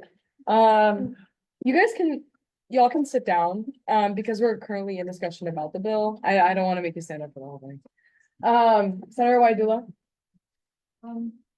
Connecting similar to what Senator Andrade was discussing about, definitely over the past week, there are a multitude of thoughts and a lot of comments I guess felt that wish I could address more on the last week's meeting that I honestly thought was completely appalling by just the reactions of the members of the Senate, as well as just the lack of support and almost a hypocrisy demonstrated that I've seen happening over the past weeks, and connecting to many of the points I've seen other senators discuss, as well as Senator Butler, have just a lot, I feel like not only in general in Senate, but as well as many of the programs and systemic barriers I've seen coming into like UCSB as a second year, always try to suppress or silence the voices of a lot of women of color or people of color, including myself, I've seen. And I've even seen, being on this podium myself, it's terrifying. It just seems just, I guess, I don't know if I can say it as much like I'm planning right now, but I get to say that it's just utterly just profound of just, I see more than enough reason about this to support this bill, not only for the respect I see of all of the community as a whole, as well as. Senator Waidula, can you please speak up? Sorry, this, in general, the one point I can just say, just 2 points of more than enough of a reason of why we should support this bill, or in general, this community, is like, even just for my own community that I help, I wish that they had one key component I think all of you have, but it's not just the work that you guys input into, but just the like inclusivity or the community you guys have. I don't even see that in my own communities, which have made me not feel as welcome or even as supported in my own. I wish they had this kind of love and support that you guys have. And that's more than enough reason that I even see that you guys should be having this opportunity, as well as more than enough reason for the people, like, as not only including as my own friends myself, but Senator Butler and Senator Martinez, them and their hard work I've seen them put into this bill that I felt was utterly disturbing. Not only just seeing the members of the Senate with the, I guess how the reciprocated word, just about how, even for a lot of marginalized communities, or people who say, you use their words of being a woman of color, a person of color, but not like, but silencing other marginalized communities, I think is utterly disrespectful. It is not one of the reasons why we should be here in Senate. And one of the reasons I came into this position was to help marginalized communities, not just my own. And if we're not able to do that, and if we're all just going to be saying that we are, but not like, again, praying what we're preaching, I think that's just, utterly disrespectful. And I think this also one of the clubs that I've seen is like, this is not just about dancing. I wish like a lot of things that we do in my own communities too, it's more that we can find a place we can connect to. And instead of being in other working communities and doing other things, instead of like, doing another bit, embracing the things that you guys do. So just in general, I know I'm rambling a bit. I think the more than ever reason is not only just a lot of the work that the senator know about regarding not only as my friends, but also the effort we put. That I know that even if there are going to be systems or issues, I know that your community as well as their work can easily be able to solve it. But I just wanted to say thank you all of you guys for coming.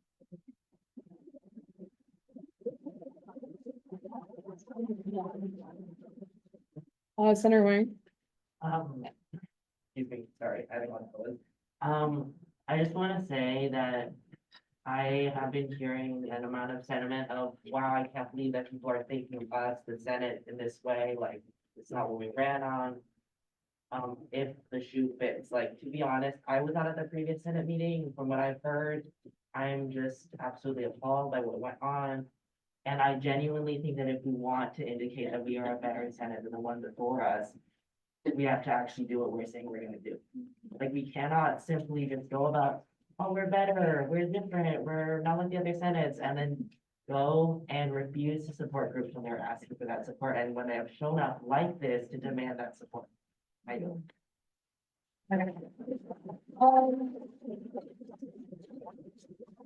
The clapping ends up taking up a lot of time, so if we could save that to the end. Again, we only have this room for another hour, so I would like us to be mindful of that time.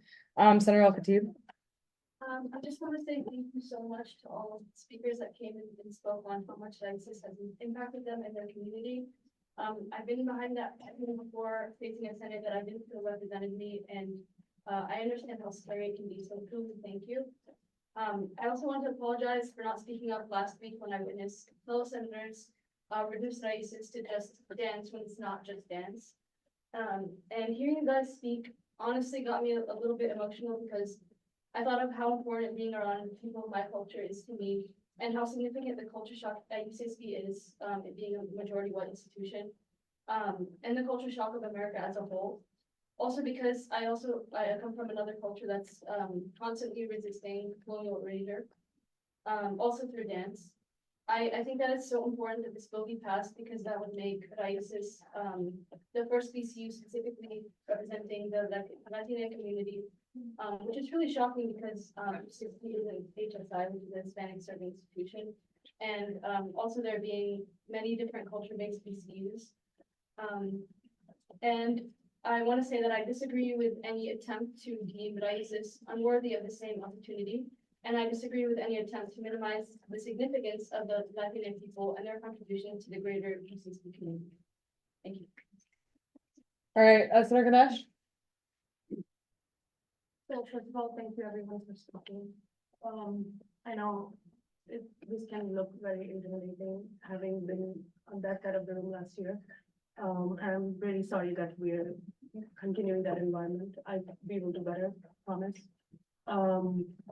Yes, UCSB is not a fun place if you're a person of color. Yeah, having said that, I have one question for the authors of the bill. I see that your fiscal impact is stated 0, but the bill is creating anywhere between 15 to 22 positions for Raíces if it becomes a BCU. So are they not gonna get paid honoraria? No. All right, Senator Butler. No, they will not be getting honoraria this year. In short, long answer, they'll be applying for the budget process in winter. And to that point, I changed this fiscal impact and jumped through about 1 million hoops in about a week. And went to a concert this weekend as well. All while being questioned if that was even possible. But I did it and more, and completed all the changes and met with all of the co-chairs. And they were okay with this change because they are committed to becoming a part of this association. I yield. Senator Singh. First off, thank you everyone that came and spoke today. We are so grateful for your opinions. I want to get into some of the points that were brought up when we were in public comment, but why is it more beneficial to be a BCU rather than an RCO? First things first, RCOs are independent. Unlike BCUs, which are part of AS, RCOs are separate entities. They don't have the same institutional backing or automatic access to funding streams that BCUs benefit from. And I'm going to get into more about that later on as well. RCOs have fewer access to resources, while BCUs enjoy support like staff assistance or administrative help, making their funding process much more efficient, while RCOs have to manage all of this on their own. Even though BCUs show that they do have to have their funding approved by the AS Senate, and we do have the final say for every single financial transaction, it is still much easier for them to access money compared to being an RCO as they are right now. And that is because BCUs, while they are part of AS, it means that their funding requests are already prioritized during the budget process that we have in winter. They benefit from the built-in funding streams, and Senate approval is often just like a streamlined process where BCUs are seen as essential entities. BCUs are a part of AS. They are designed to fulfill specific roles in campus governance and student life. Their funding requests are not standalone asks, like RCOs made to my committee, finance committee. They are part of the AS budgeting process, which prioritizes their needs. And it means that BCUs are essentially guaranteed consideration, and their funding is often a continuation of established operational budgets. RCOs are independent organizations. They don't have built-in access to AS resources, and they must apply for funding through competitive grant processes or just one-off requests to the finance committee. When BCUs submit their funding requests to Senate, they are already viewed as an integral component of AS. We already have pre-existing knowledge of their organization, making their review process much more straightforward. And BCUs very often have direct relations to the Senate, through the liaison committee as well, further easing their approval process.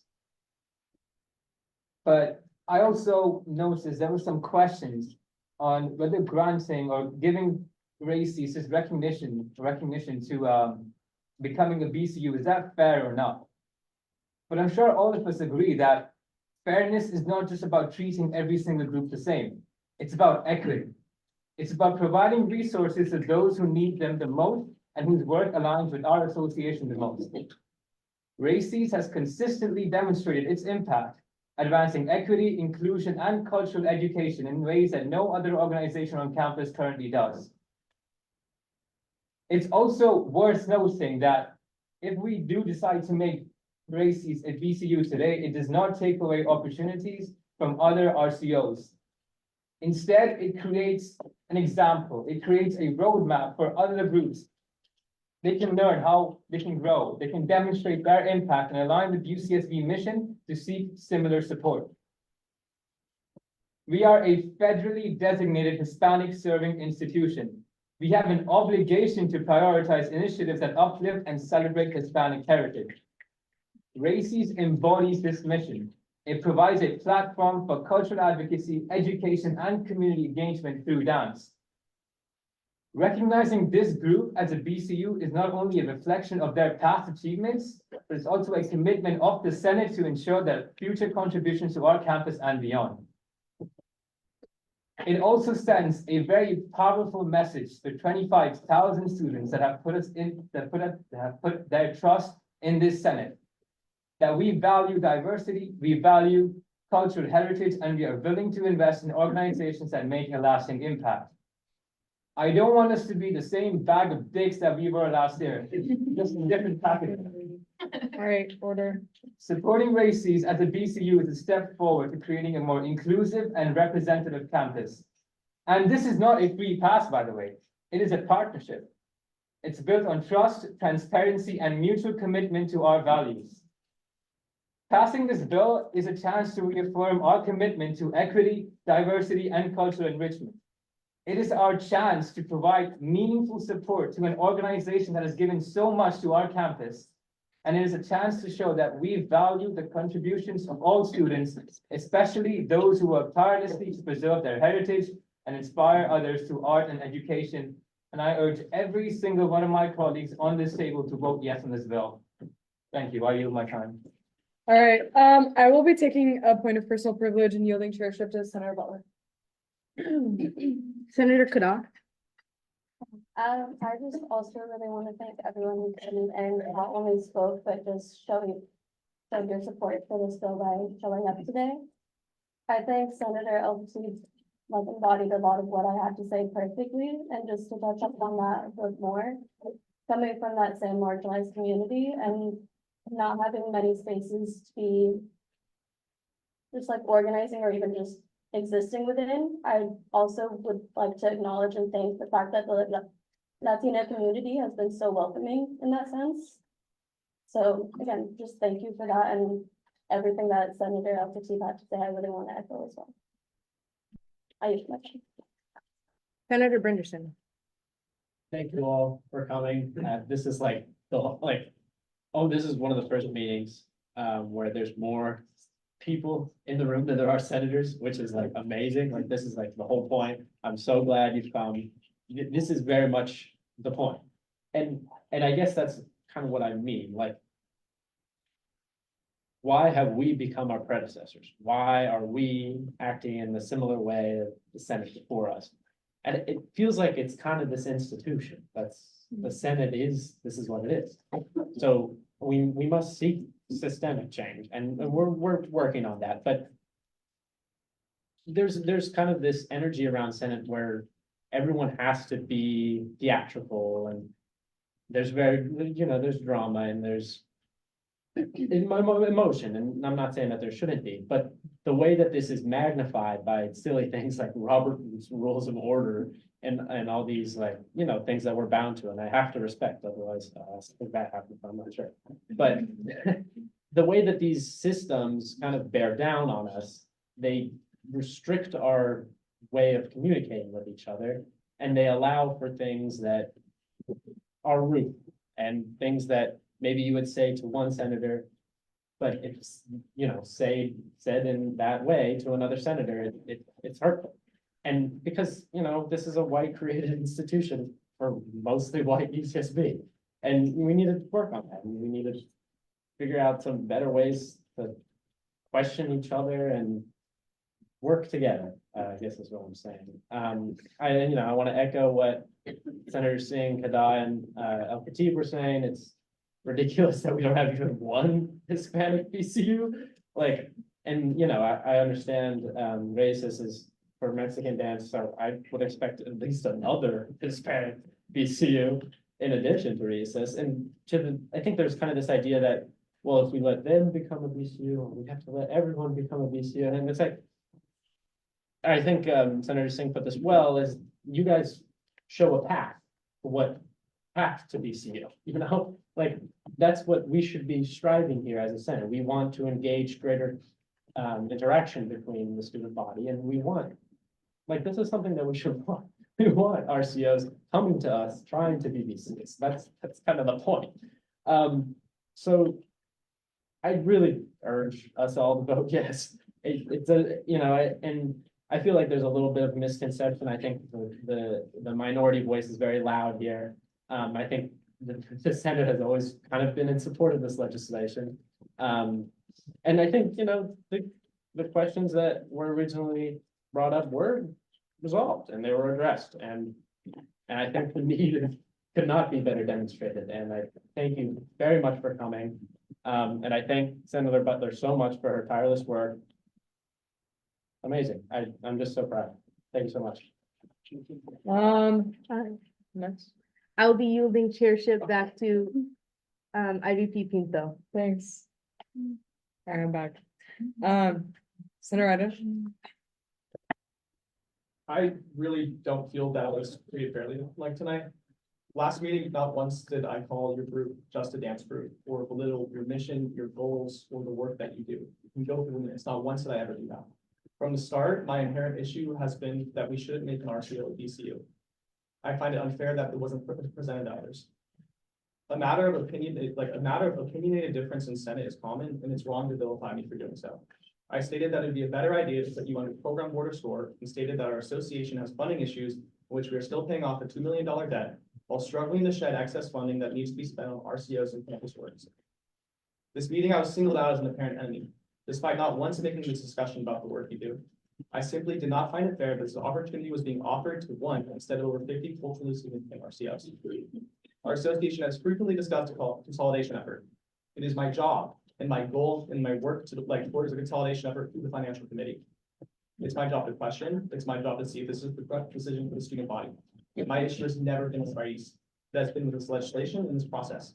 To single me out as an enemy is unfair. I also just want to say I really do not appreciate people laughing at Rocky Horror Picture Show, which has historically been a place for LGBTQ+ individuals to express themselves. That moment had me appalled. I would be happy to have a conversation with anyone Friday after this meeting. I'm simply not the enemy that you think I am. Senator Butler? I just want to articulate some of the notes and also quotes that I took down from the 11-13 Senate meeting. And also emphasizing that tonight, no other senators were targeted as I was last week. So thank you. They don't advocate for the overall community. Highlighting the generalization of the needs of BCUs, and then also saying this is undeserving of student fees. I yield. Senator Mead? Okay, so I want to start by thanking all of you guys for coming. Each and every single one of you spoke so beautifully, and listening to you guys speak was really heartwarming, especially like coming from a Persian background and coming into a space that like I said before, is predominantly white, and getting to hear you speak was really beautiful. I feel like Ariman answered a lot of my questions, so thank you for that. Really, my only questions that I have left, if the authors have a second to answer, would be amazing, is, so there are 2 BCUs that we have. One of them is Student Commission of Racial Equality, and the other one is Commission of Culture, Arts, and Joy Justice. Whatever is happening with this RCO should not be happening. I don't know why they're not getting funding. To me, this makes no sense. Like, I don't know how they got to the point where they feel like they need to come talk to us like this and become a BCU. Like, the whole point of being an RCO on campus is that you have, you can go to our FNB, you can go and request money from these 2 BCUs. So the fact that they felt the need to come, I don't know if it's because they really need to become a BCU, or it's because we as an AS are not doing a good enough job of telling our RCOs where they can go get funding. So I'm confused why they can't go to these 2 BCUs. And whatever answer to my question, I'm telling you, I have an open mind. So whatever you tell me, I'm listening. Sure. I firstly would like to say that COJ has no chair or board. Sure. And SCORE has only officially appointed their chair and not the rest of their board. I realize that you're asking to be, but I'm providing information on BCUs. It's my job. Senator Butler? This is not a funding issue. This is an equity issue. That's why I'm making this a BCU. Not because I want to find a temporary funding source for Raíces. It's because I want them to be on this campus for as long as this campus exists. I yield. Senator Ganesh? Hi, yes, the part point 1 about Taj Nada, right? Part 2 about SCORE. Yes, they have money, but they're also like working off of a board that mostly graduated. So there's that. Third, as I have been very strongly convinced by everyone who came here, this is not a funding issue. Give me a second. This is, yeah, as someone who collaborated a lot with El Congress over the last few years, knowing that UCSB is an HSI, refuses to call itself an HSI, just started calling itself an HSI, and yet also conveniently uses you guys for its photo ops is ridiculous. And so I hope that answers your question, Senator Mead. Thank you. Senator Gerson? I just have a question. I don't know to bring it to whoever. From my understanding, I obviously recognize that like funding isn't the sole thing, and that's an issue about equity, and that there needs to be like a massive voice within the representation with BCUs. And whether that be Raíces or another broader body. And but if this RCO is having this problem where we're not funding them properly as an RCO, it like deserves to be funded. And because at the end of the day, becoming a BCU is also an answer to their financial struggle. If other RCOs are feeling the same way, and how people have mentioned, like they see this as the path of solution. Because at the end of the day, this will set an example for other RCOs. And I know Senate has a lot of internal financial struggles, like we're in debt and whatever. I just want to consider broad discussion. Is this the correct solution that we want to approach financially, or do we want to tackle I just don't want this to be like a Band-Aid for the bigger systematic issue of RTOs not getting funded properly. So if we can address RTOs getting funded properly. Yeah, that's my like question slash conversation thing, yeah. Senator Singh? Yeah, so the finance committee, we get about 100,000, 120,000 from CO every single quarter. And now we have to split that up between 500, 600 different RCOs, like Races is right now. With a mission so important like theirs, they deserve some sort of guaranteed funding, but their funding is prioritized. Now, your statement on how we should be bettering our system, that's literally what one of my goals for this year is. That's stated in the Senate Vision Strategic Plan as well. And the resolution we passed last week, which was to start a pilot program for DEI events, does seek to solve exactly that problem. So we are finding solutions, and we are trying to make it better for every single person on this campus to feel more supported. Senator Gerson? So follow-up question, if we're finding different approaches to this problem, such as like exactly that, the DEI money that we just put there, should we not try to see if those sort of work to fix this problem before we start creating the BCUs? I'm not saying this in the sense that I don't support BCUs, I'm just saying there's clearly pushback for a certain reason that has to do with the way that the money is being used. And so there's alternative ways to solve the problem that can tackle that issue. I don't see why not exhaust all of those options if they're less harmful to the Senate as a whole and that. Yeah. Senator Singh? Thing with that is that this is a slow process. My committee has a budget of about $2 million this year. And the funding of the DEI event funding we passed last week was about $15,000. Right, which I don't know why, but a lot of people abstained on that bill too, a resolution as well. And then seeing support for it now is great, but it's a week too late as well. Wait, could you repeat your other point? I forgot. My point was just more just like to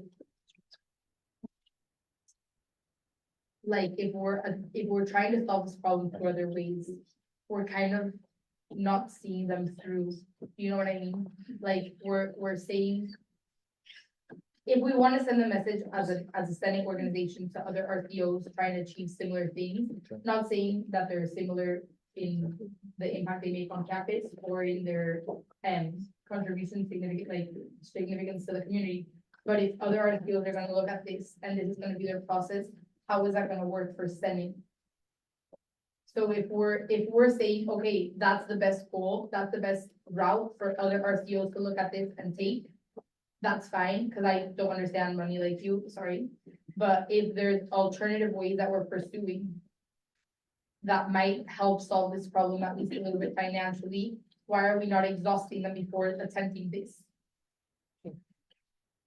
Senator Gerson, I wanted to advise you, I'm sorry, I have a headache. That would have been a strike for speaking without obtaining the floor. I'm not gonna give you a strike, I'm just saying for the future. I'm sorry, I'm a little bit out of it right now. Senator Butler? I feel like I keep repeating the same points. I feel like Raices, literally, we've been talking about the same thing over and over and over again. Yes, they experience issues with funding, them becoming a BCU. That is not because of the funding issue. That's because they deserve to be a part of the Associated Students as a BCU, as a unit. And also emphasizing too, this is the longevity that they've already had and that they've continued. I wrote this bill so that Raices can be a part of this campus for 60 more years. And then also wanting to bridge the gap as I sought out to do. And then we as the association have the resource Raices has the talent.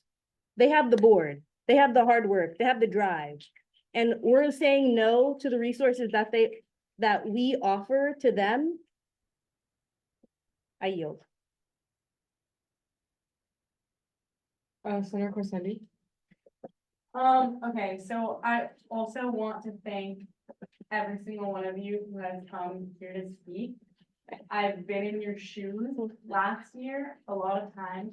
As a Jewish student, I've come to the last Senate many times to speak my truth and just talk from my standpoint. And it's really scary. I remember standing up there, looking at all these people who probably didn't care about me, and like, it was scary.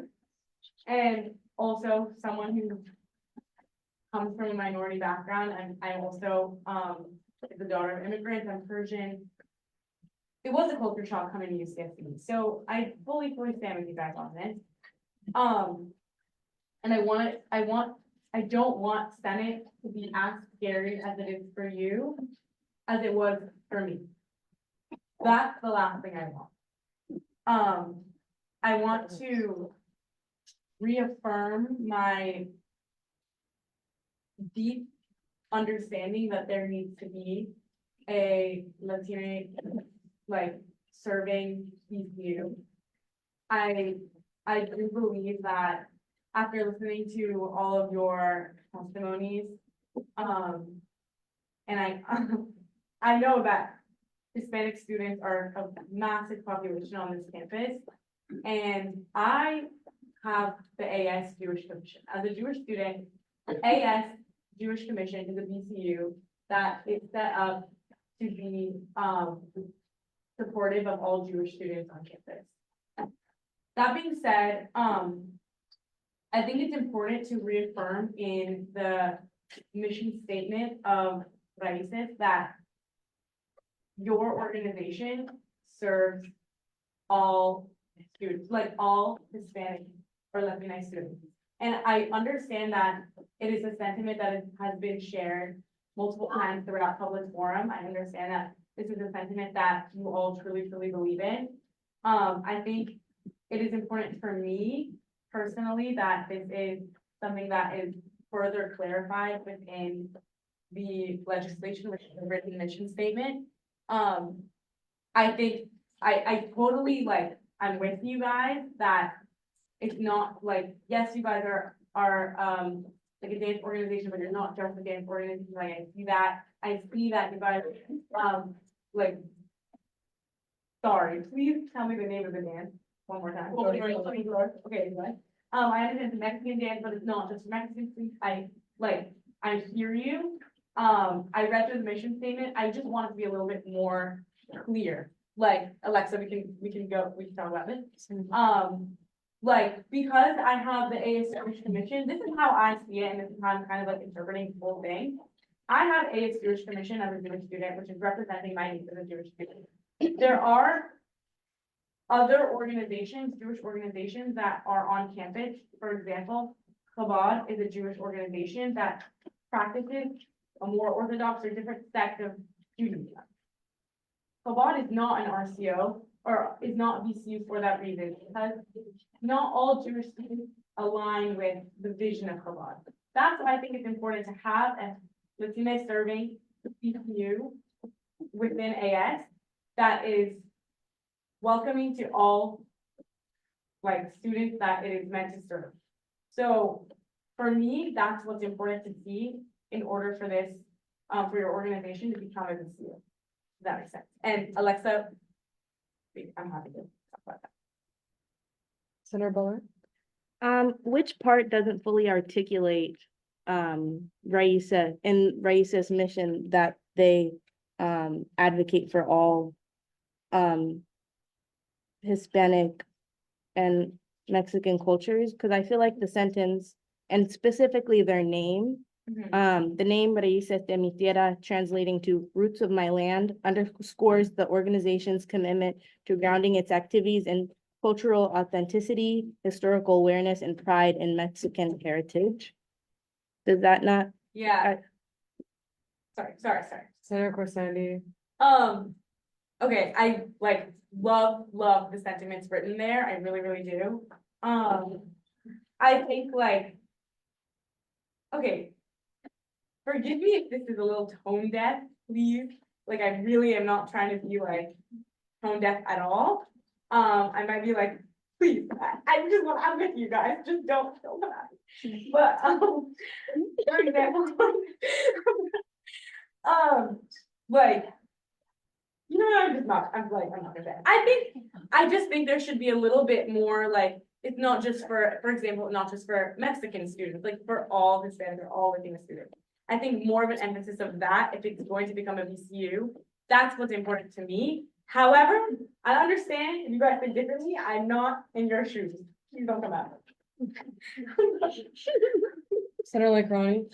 I don't wanna sound like a broken record here, but like, I feel like so many people have come here tonight specifically saying Raíces is much more than a dance organization. It serves Hispanic and Latino students. Like, sure, Folklore is a big part of it, but like, their goal overall is like provide educational support for not only Latino and Hispanic students, but like anyone who's interested in learning about like the culture and like assisting their mission. Senator Gerson? Also, I want to say thank you. I didn't thank you all for coming to speak. Really, your story is a lot. I'm also Latina, I'm also Mexican, and I'm also kind of Puerto Rico. But, really and truly, like, I'm also with you, like, I really understand that it's more than finance, it's representation, it's equity. And more to Leah's point, what she was saying about how there needs to be, or there should be, or we want there to be, Latino representing VCU within the organization. I'm not aware of all of the other VCUs, but do you guys think that this is kind of, like how Leah said, there's like AS Jewish Commission instead of like different sectors? Do you guys think out of the, like, Latinx and organizations you're aware of, this is the most kind of umbrella one where you guys would be able to represent the majority of Latinx students and serve as like the representation for your community and help other organizations or schools, whatever, in that way? Or do you think there is a more, because obviously I know it's not just dance, but if there is something like as broad as to be like literally like Latinx, you know what I mean? Like something broader that you think would be better for this to fall under, or do you think there should be the VCU?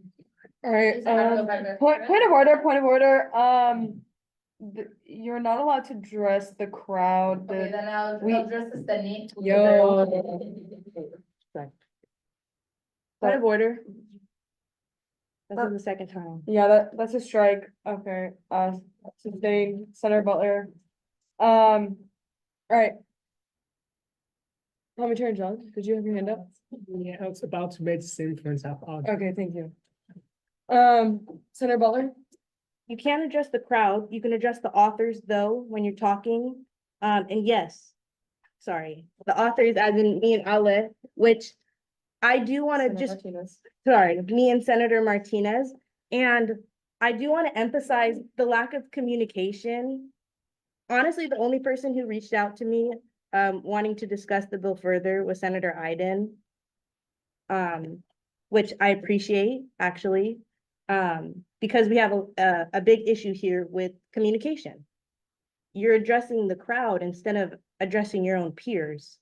So yes, they would be the serving as the umbrella, and yes, they're up for the task, and yes, they can do it. Because yes, they've been doing it for 30 years. And yes, they deserve to be a part of the association to do it for longer. And yes, they're willing to expand. And yes, we already have expanded. If you look at the bill, I've changed every position, every committee, every aspect, changed the mission, expanded it, put it to 0. And you're still questioning whether they are deserving of being a part of the association. If we extended every single last effort, if there's debating whether someone is deserving or not, to an association where it's their money. They pay the majority of fees to Senate, not me, for sure not the Black community, because there's only like, a few hundred of us here. It's them. And here we're still repeating the same issues. Well, if it's funding, why are we not going to F&B? Again and again and again, the lack of communication. Do you not hear me? Do you not hear us? Do you not hear Raices? What is the issue? I yield. Senator Cadell? Yeah, I just wanted to further kind of expand on Senator Loncarani's point and expand on my previous point of, I think it's like been proven on this campus historically that when Latino community has been given the space to foster their own community, they've also been very welcoming towards other communities. And not only, like, I think is that somewhat addressed in their mission statement, again, like historically they have shown that. So I feel like they've proven themselves and they don't need to keep on doing that. And yeah, that's pretty much it.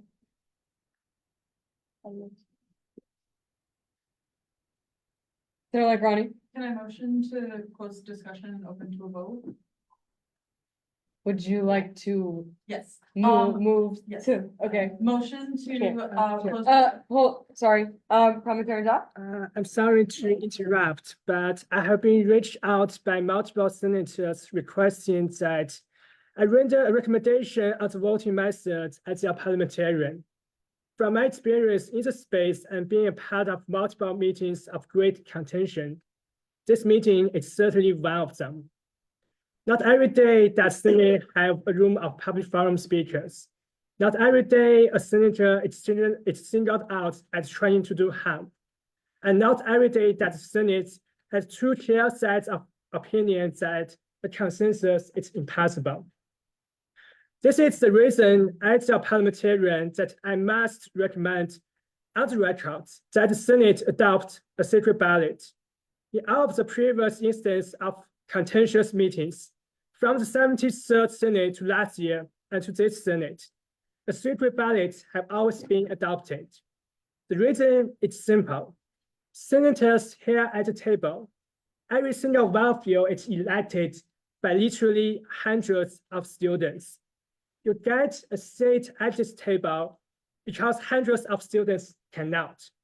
Every single one of you have a solemn responsibility to represent them, your electorates, your fellow gauchos, to the best of your ability.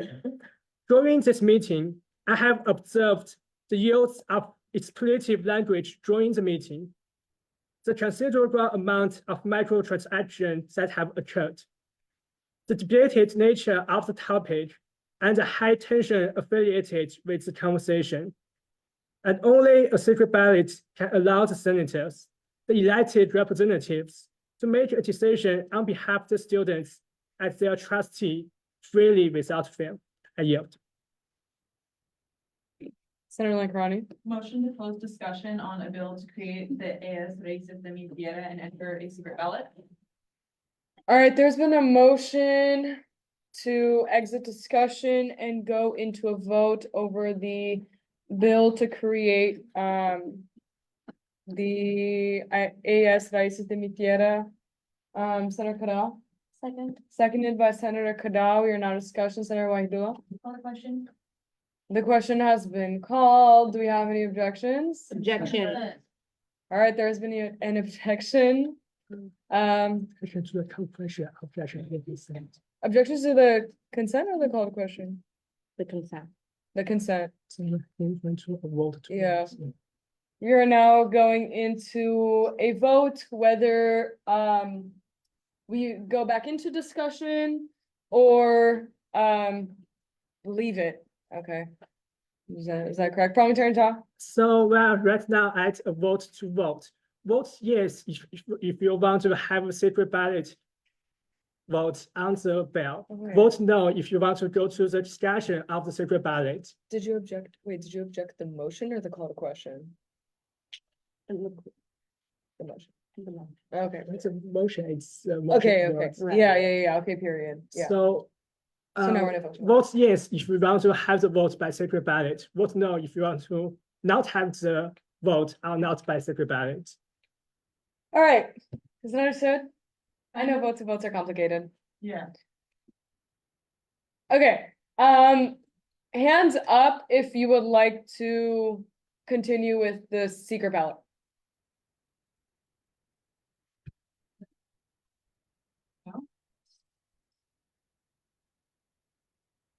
Anyone soon? I have 8, including 3 on Zoom. Okay, hands up for no. Dr. Marquez? Wait, I'm so confused, just a suggestion to the chair. Yes. To restate the motion. Yes, the original motion was to go into secret ballot. Right now, we are voting whether we go into secret ballot or not. Is that understood? Can I rescind my motion? You would like to rescind your motion? During for secret the ballot. vote? Is that okay? That's- Yeah, no, we're That's voting, fine. we're voting. All right, so we have 8 votes for, No, can you do it again? oh, okay, we'll restart the vote. So if you would like to continue with the original motion, then raise your hands. Yes. All votes in favor of going into secret ballots. I have 8 votes in favor, including 3 from 8, including 3 from Zoom. I counted 7. And 1, Hands up high.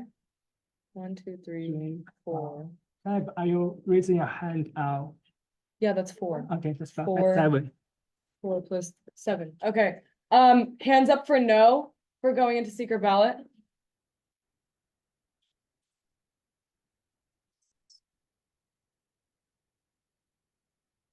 No. 12 abstentions. Abstention. Abstentions. Is that 2/3? That's not. It's failed. The motion failed. All right, the motion fails. We are now back in discussion. Senator Butler, Motion to enter a vote by roll call on a bill to create Raíces de mi hold tierra. up, parliamentarian Jaw. Senator Lateroni has to retract her motion first. Oh, Can I rescind my original motion, please? yes. All right, I'm rescinding my original motion of, closing discussion and entering the secret ballot. All right, motion has been rescinded. We don't need a second on that, right? No. No. I don't think so. Okay, period. I just want to check. Senator Butler, Motion to leave discussion, oh, sorry. Motion to enter a vote by roll call on a bill to create the AS Raíces de mi tierra. roll call. So I would call individual names Yeah. to vote. Yeah, that's how. Would you, Senator Butler, I recommend that you amend your motion to just a hand vote. I'd like to amend my motion and change it to motion to enter vote by hand vote. Okay, period. There's been a motion to vote by hand vote on the bill to create AS Raíces de mi tierra. Senator Habas, Second. seconded by Senator Habas. We are now in discussion. Senator Lankarani. Call the question. The question has been called. Do we have any objections? Consent. All right, seeing none, we are now going into a hand vote for a bill to create the AS Raíces de mi tierra. Sorry, I'm just giving it a second. Hands up for. Are you ready, Cal? Let me pull out a paper. Yeah, let's drop piece of paper. Oh, wait, I could write on this. I've been writing on this plate the whole meeting. Plate effective as well. All right, y'all, we're in a vote. I know I'm being silly. I'm sorry. I'm Delulu. All right, hands up for yes in favor of a bill to create the AS Raíces de mi tierra.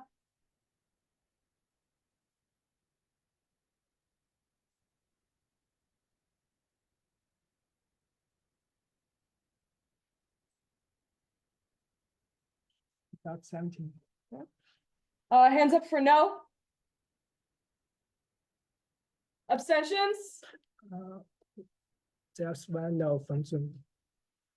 Huh? Just 1 no from Zoom. Well, oh, sorry. And we have how many abstentions? Can I sit hands please? I think we have 5 abstentions.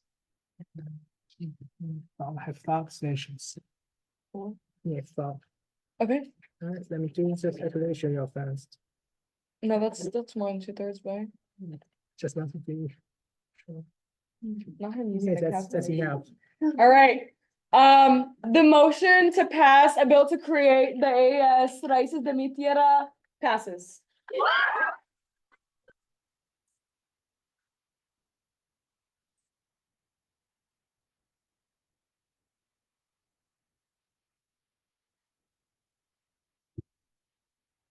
Order. We still have a lot of business to get through. Thank you so much for everyone for being here. We are now going into appointments. Yes. Can I make a motion for appointments? Oh, all right. Senator McClintock? Can I motion to add the resignation of Sheila Lockwood to the chair of Transfer Student Alliance? All right, there's been a motion to add. Sorry, can you repeat the name? Resignation of Sheila Lockwood as the chair of Transfer All Student. right, there's been a motion to add the resignation of Sheila Lockwood as chair of TSA. Do we have a second? Senator Ocio? Second. Seconded by Senator Ocio. We are now discussion. Senator Wang? The question has been called. Do we have any objections? All right, seeing none, motion passes to add the resignation of Sheila Lockwood from TSA onto the agenda. Yes, Senator Singh? Motion to add removal of Deanna Hu from the finance committee. There's been a motion to add the removal of Deanna Rue from the who? Who? Okay, there's been a motion to add the resignation of removal. I'm sorry, Parliamentarian Shaw? I would advise the chair, for the resignation, have the people who actually resignated produce some proof that that's I'm sending you a message. And for the removal, Yeah, removal is tricky. it's great. Hey, you want me to ask you a second? Okay. Otherwise, the first place it's on the agenda because we probably don't have enough time to hear the cause. My advice would be send them an email, tell them that removal is on the agenda and let them come here next week. If they don't come, we can remove them. Parliamentarian Shaw, it has come to my knowledge that this person has not attended a single meeting for both FNB and within the office. If we have Yes, Parliamentarian Shaw? if we have proof of that, then yes. Which I mean- I've reviewed FNB minutes. They never show up. So- That's the proof. That counts? Yeah. Okay, Senator Singh, Okay, we have done that already. We sent them. I just got the approval. We sent, I just got the approval. we also motion from the finance committee to remove that. You can motion it. We just cleared it. It's fine. I've checked FNB minutes. This person is not set up. Would you like to motion it again? Motion to add the removal of Deanna. It's DEANA removed from the finance committee. All right, there's been a motion to add the removal of Deanna Hu from the Finance and Business Committee. Do we have a second, Senator Rocio? Second. Seconded by, It's the finance committee, not finance and business. Finance. all right, thank you. There's been a motion to add the removal of Diana Hu from the Finance Committee. Do we have a second? Senator Rocio? Second. Seconded by Senator Rocio. We are now in discussion. Yes, Senator Ganesh. The question has been called. Do we have any objections? Seeing none, they are now added onto the agenda. We are still in appointments. You didn't do it. Can you shut up? I ruled that it was sustained. Okay, I moved on. Nothing was sustained. Yeah. I'm gonna start getting really angry. Senator Rocio? I move to bundle and approve all, appointments and removals and, resignations. There's been a motion to bundle and approve all resignations, removals, and appointments. Do we have a second, Senator Al-Khatib? Seconded by Senator Al-Khatib. We're now in discussion. Chair, Senator, it's spelled wrong. is that a point of order? Point of order is spelled wrong, That's not a point of order. but it's the wrong person. You can literally just correct that, Ariamon. Try, don't piss me off. Okay, we are now in discussion. Senator Waidula, the question has been called. Do we have any objections? All right, seeing none, motion passes. Holy fucking shit. Okay, I was gonna be leading discussion items, but seeing that we have already resolved that earlier today, I find it unnecessary. Would anyone like to move to adjourn? Do we have anything you need to? Oh, wait, we need to approve the agenda. Okay, now. I'm gonna start ignoring you. Senator Iden? I was gonna point of order and I stopped. I just, not to single y'all argument, but if you're gonna be equitable, that's. a second No, strike. exactly. That's a second strike. I agree. Thank you, Senator Iden. Especially y'all know I have a headache right now. It's not nice. Be nicer to me. Thank you. That's my only recommendation is be nice to the chair. Okay, we are now moving into acceptance of the agenda. Senator Habas, Motion to accept the agenda. there's been a motion to accept the agenda. Do we have a second, Senator Rocio? Second. Seconded by Senator Rocio. We are now in discussion. Senator Wang? The question has been called. Do you have any objections? Seeing none, motion passes to accept the agenda. Point of order. Yes, Senator Sue? Sorry, there was an objection. Oh, I have a point of information. Oh. Point of inquiry, whatever that's called. point of information. Yes, Senator Ganesh? Are we not doing Sag Banks thing then sent? That's what I was just. Senate, I mean, the Student Advocate General Wang, did you submit something? I did. Where? Email to your agenda. It's in the agenda? Where is this under? I replied to your agenda. And you asked for it to be added onto this week?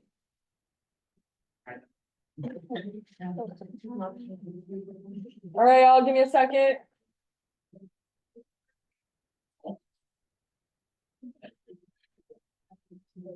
Oh, this is for the funding request? Would anyone like to motion to add this onto the agenda? Senator Ganesh? Motion to add Sag Banks funding request to the agenda Under action items? under action items. All right, there's been a motion to add the SAG's funding request under action items. Do we have a second? Proxy Clara? Seconded by Proxy Clara. We are now in discussion. Senator Amin? Call the question. The question has been called. Do we have any objections? Seeing none, motion passes to add this onto the agenda, and now we are on to that funding request under action items.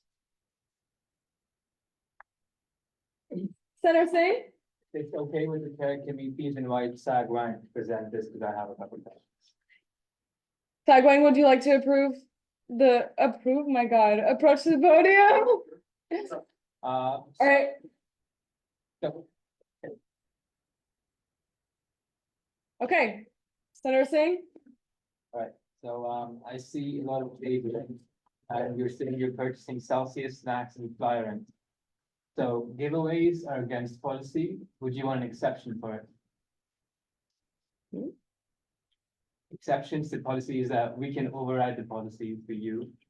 And you have more than one, technically unlimited, exceptions to policy. Let's do it. Yeah, okay, I did have to get that for the minutes. Another thing. Small food catering option. Now, you're doing an event and you're having, is it a public event? Yes. Any public event with more than 30 attendees needs vegetarian and vegan options.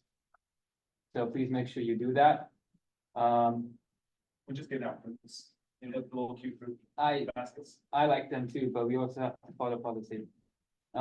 Yearly notion license for entire office staff. Now, if this was part of your own budget, you can do yearly subscriptions, that's fine. But since this is being granted, I think it's precedence that you get the subscriptions for 1 quarter instead of the entire year at once. So we get one for you for fall, and then you come back in winter, and you come back in spring. But hypothetically, let's just say that 200 can just be for extraneous items that we haven't considered. As opposed to Miscellaneous? extraneous, like, it can be considered, like, it might be some other cabling, arbitrary cabling event that we have. So you still have to kind of specify what you're gonna be using that money for, since it's coming from. If it's easier, you give us 4800. No, you can just ask for more money on different line items, that's fine. It doesn't have to be the exact amount. It can be an estimate, it can be more than what you really need, that's fine. But, that's just what we recommend. Gotcha. It's just saying extremeness of this thing. The new camera thing is bugging me out, because we used to have this one for everything. That's crazy. Sorry, I'm getting a little off topic. It's been a Yeah. long day. It has been a really, really long day. Facts. All right, is that the end of questioning, Senator Singh?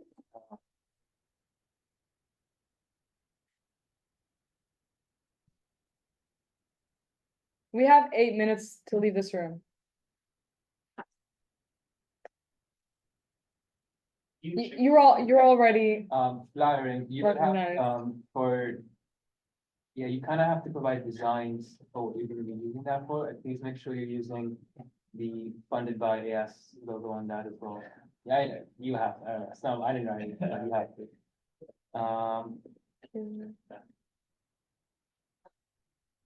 So, yeah, I guess that's fine, it's fine. Yeah, not saying.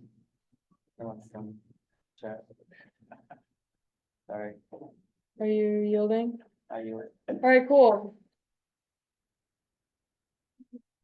Okay. Sorry, I'm adding the spreadsheet onto the agenda so people have access to it. That's fire. Appreciate you.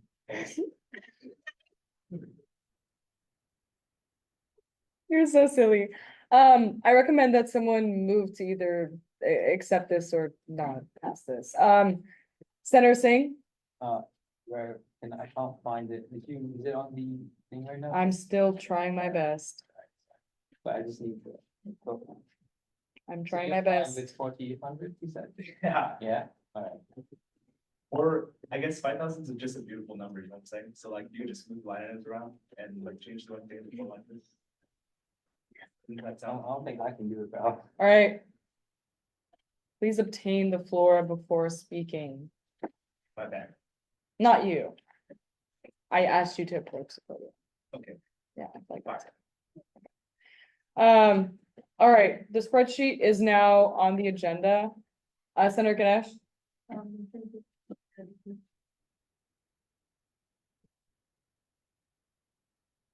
do you rescind your I motion? rescind my motion.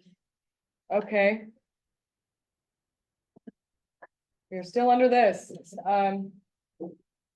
Senator Singh, Motion to fully fund the Student Advocate General's office requesting for $4,800 from Senate unallocated with an exception for giveaways. can someone please help me write this because both people just left. Oh, I can just give you access. Oh. Yeah, What's your email? yes, as Ganesh. Period. All right, you can go ahead and edit that. All right, there's been a motion to fully fund the OSA funding request, including an exception for giveaways. Senator Amin, Second. seconded by Senator Amin. We are now in discussion. Senator Lankarani. Question? Call to question has been made. Do we have any objections? We have to go into. All right, we now have to go into a hand vote. Yes, I will. All right. If you would like to pass this, please raise your hands. Oh, it's 1, 2, 3. Okay. 1, 2, 3, 4, 5, 6. 7, 8, 9, 10, 11, 12, 13. Okay. So that's 13, yes. For no, raise your hands.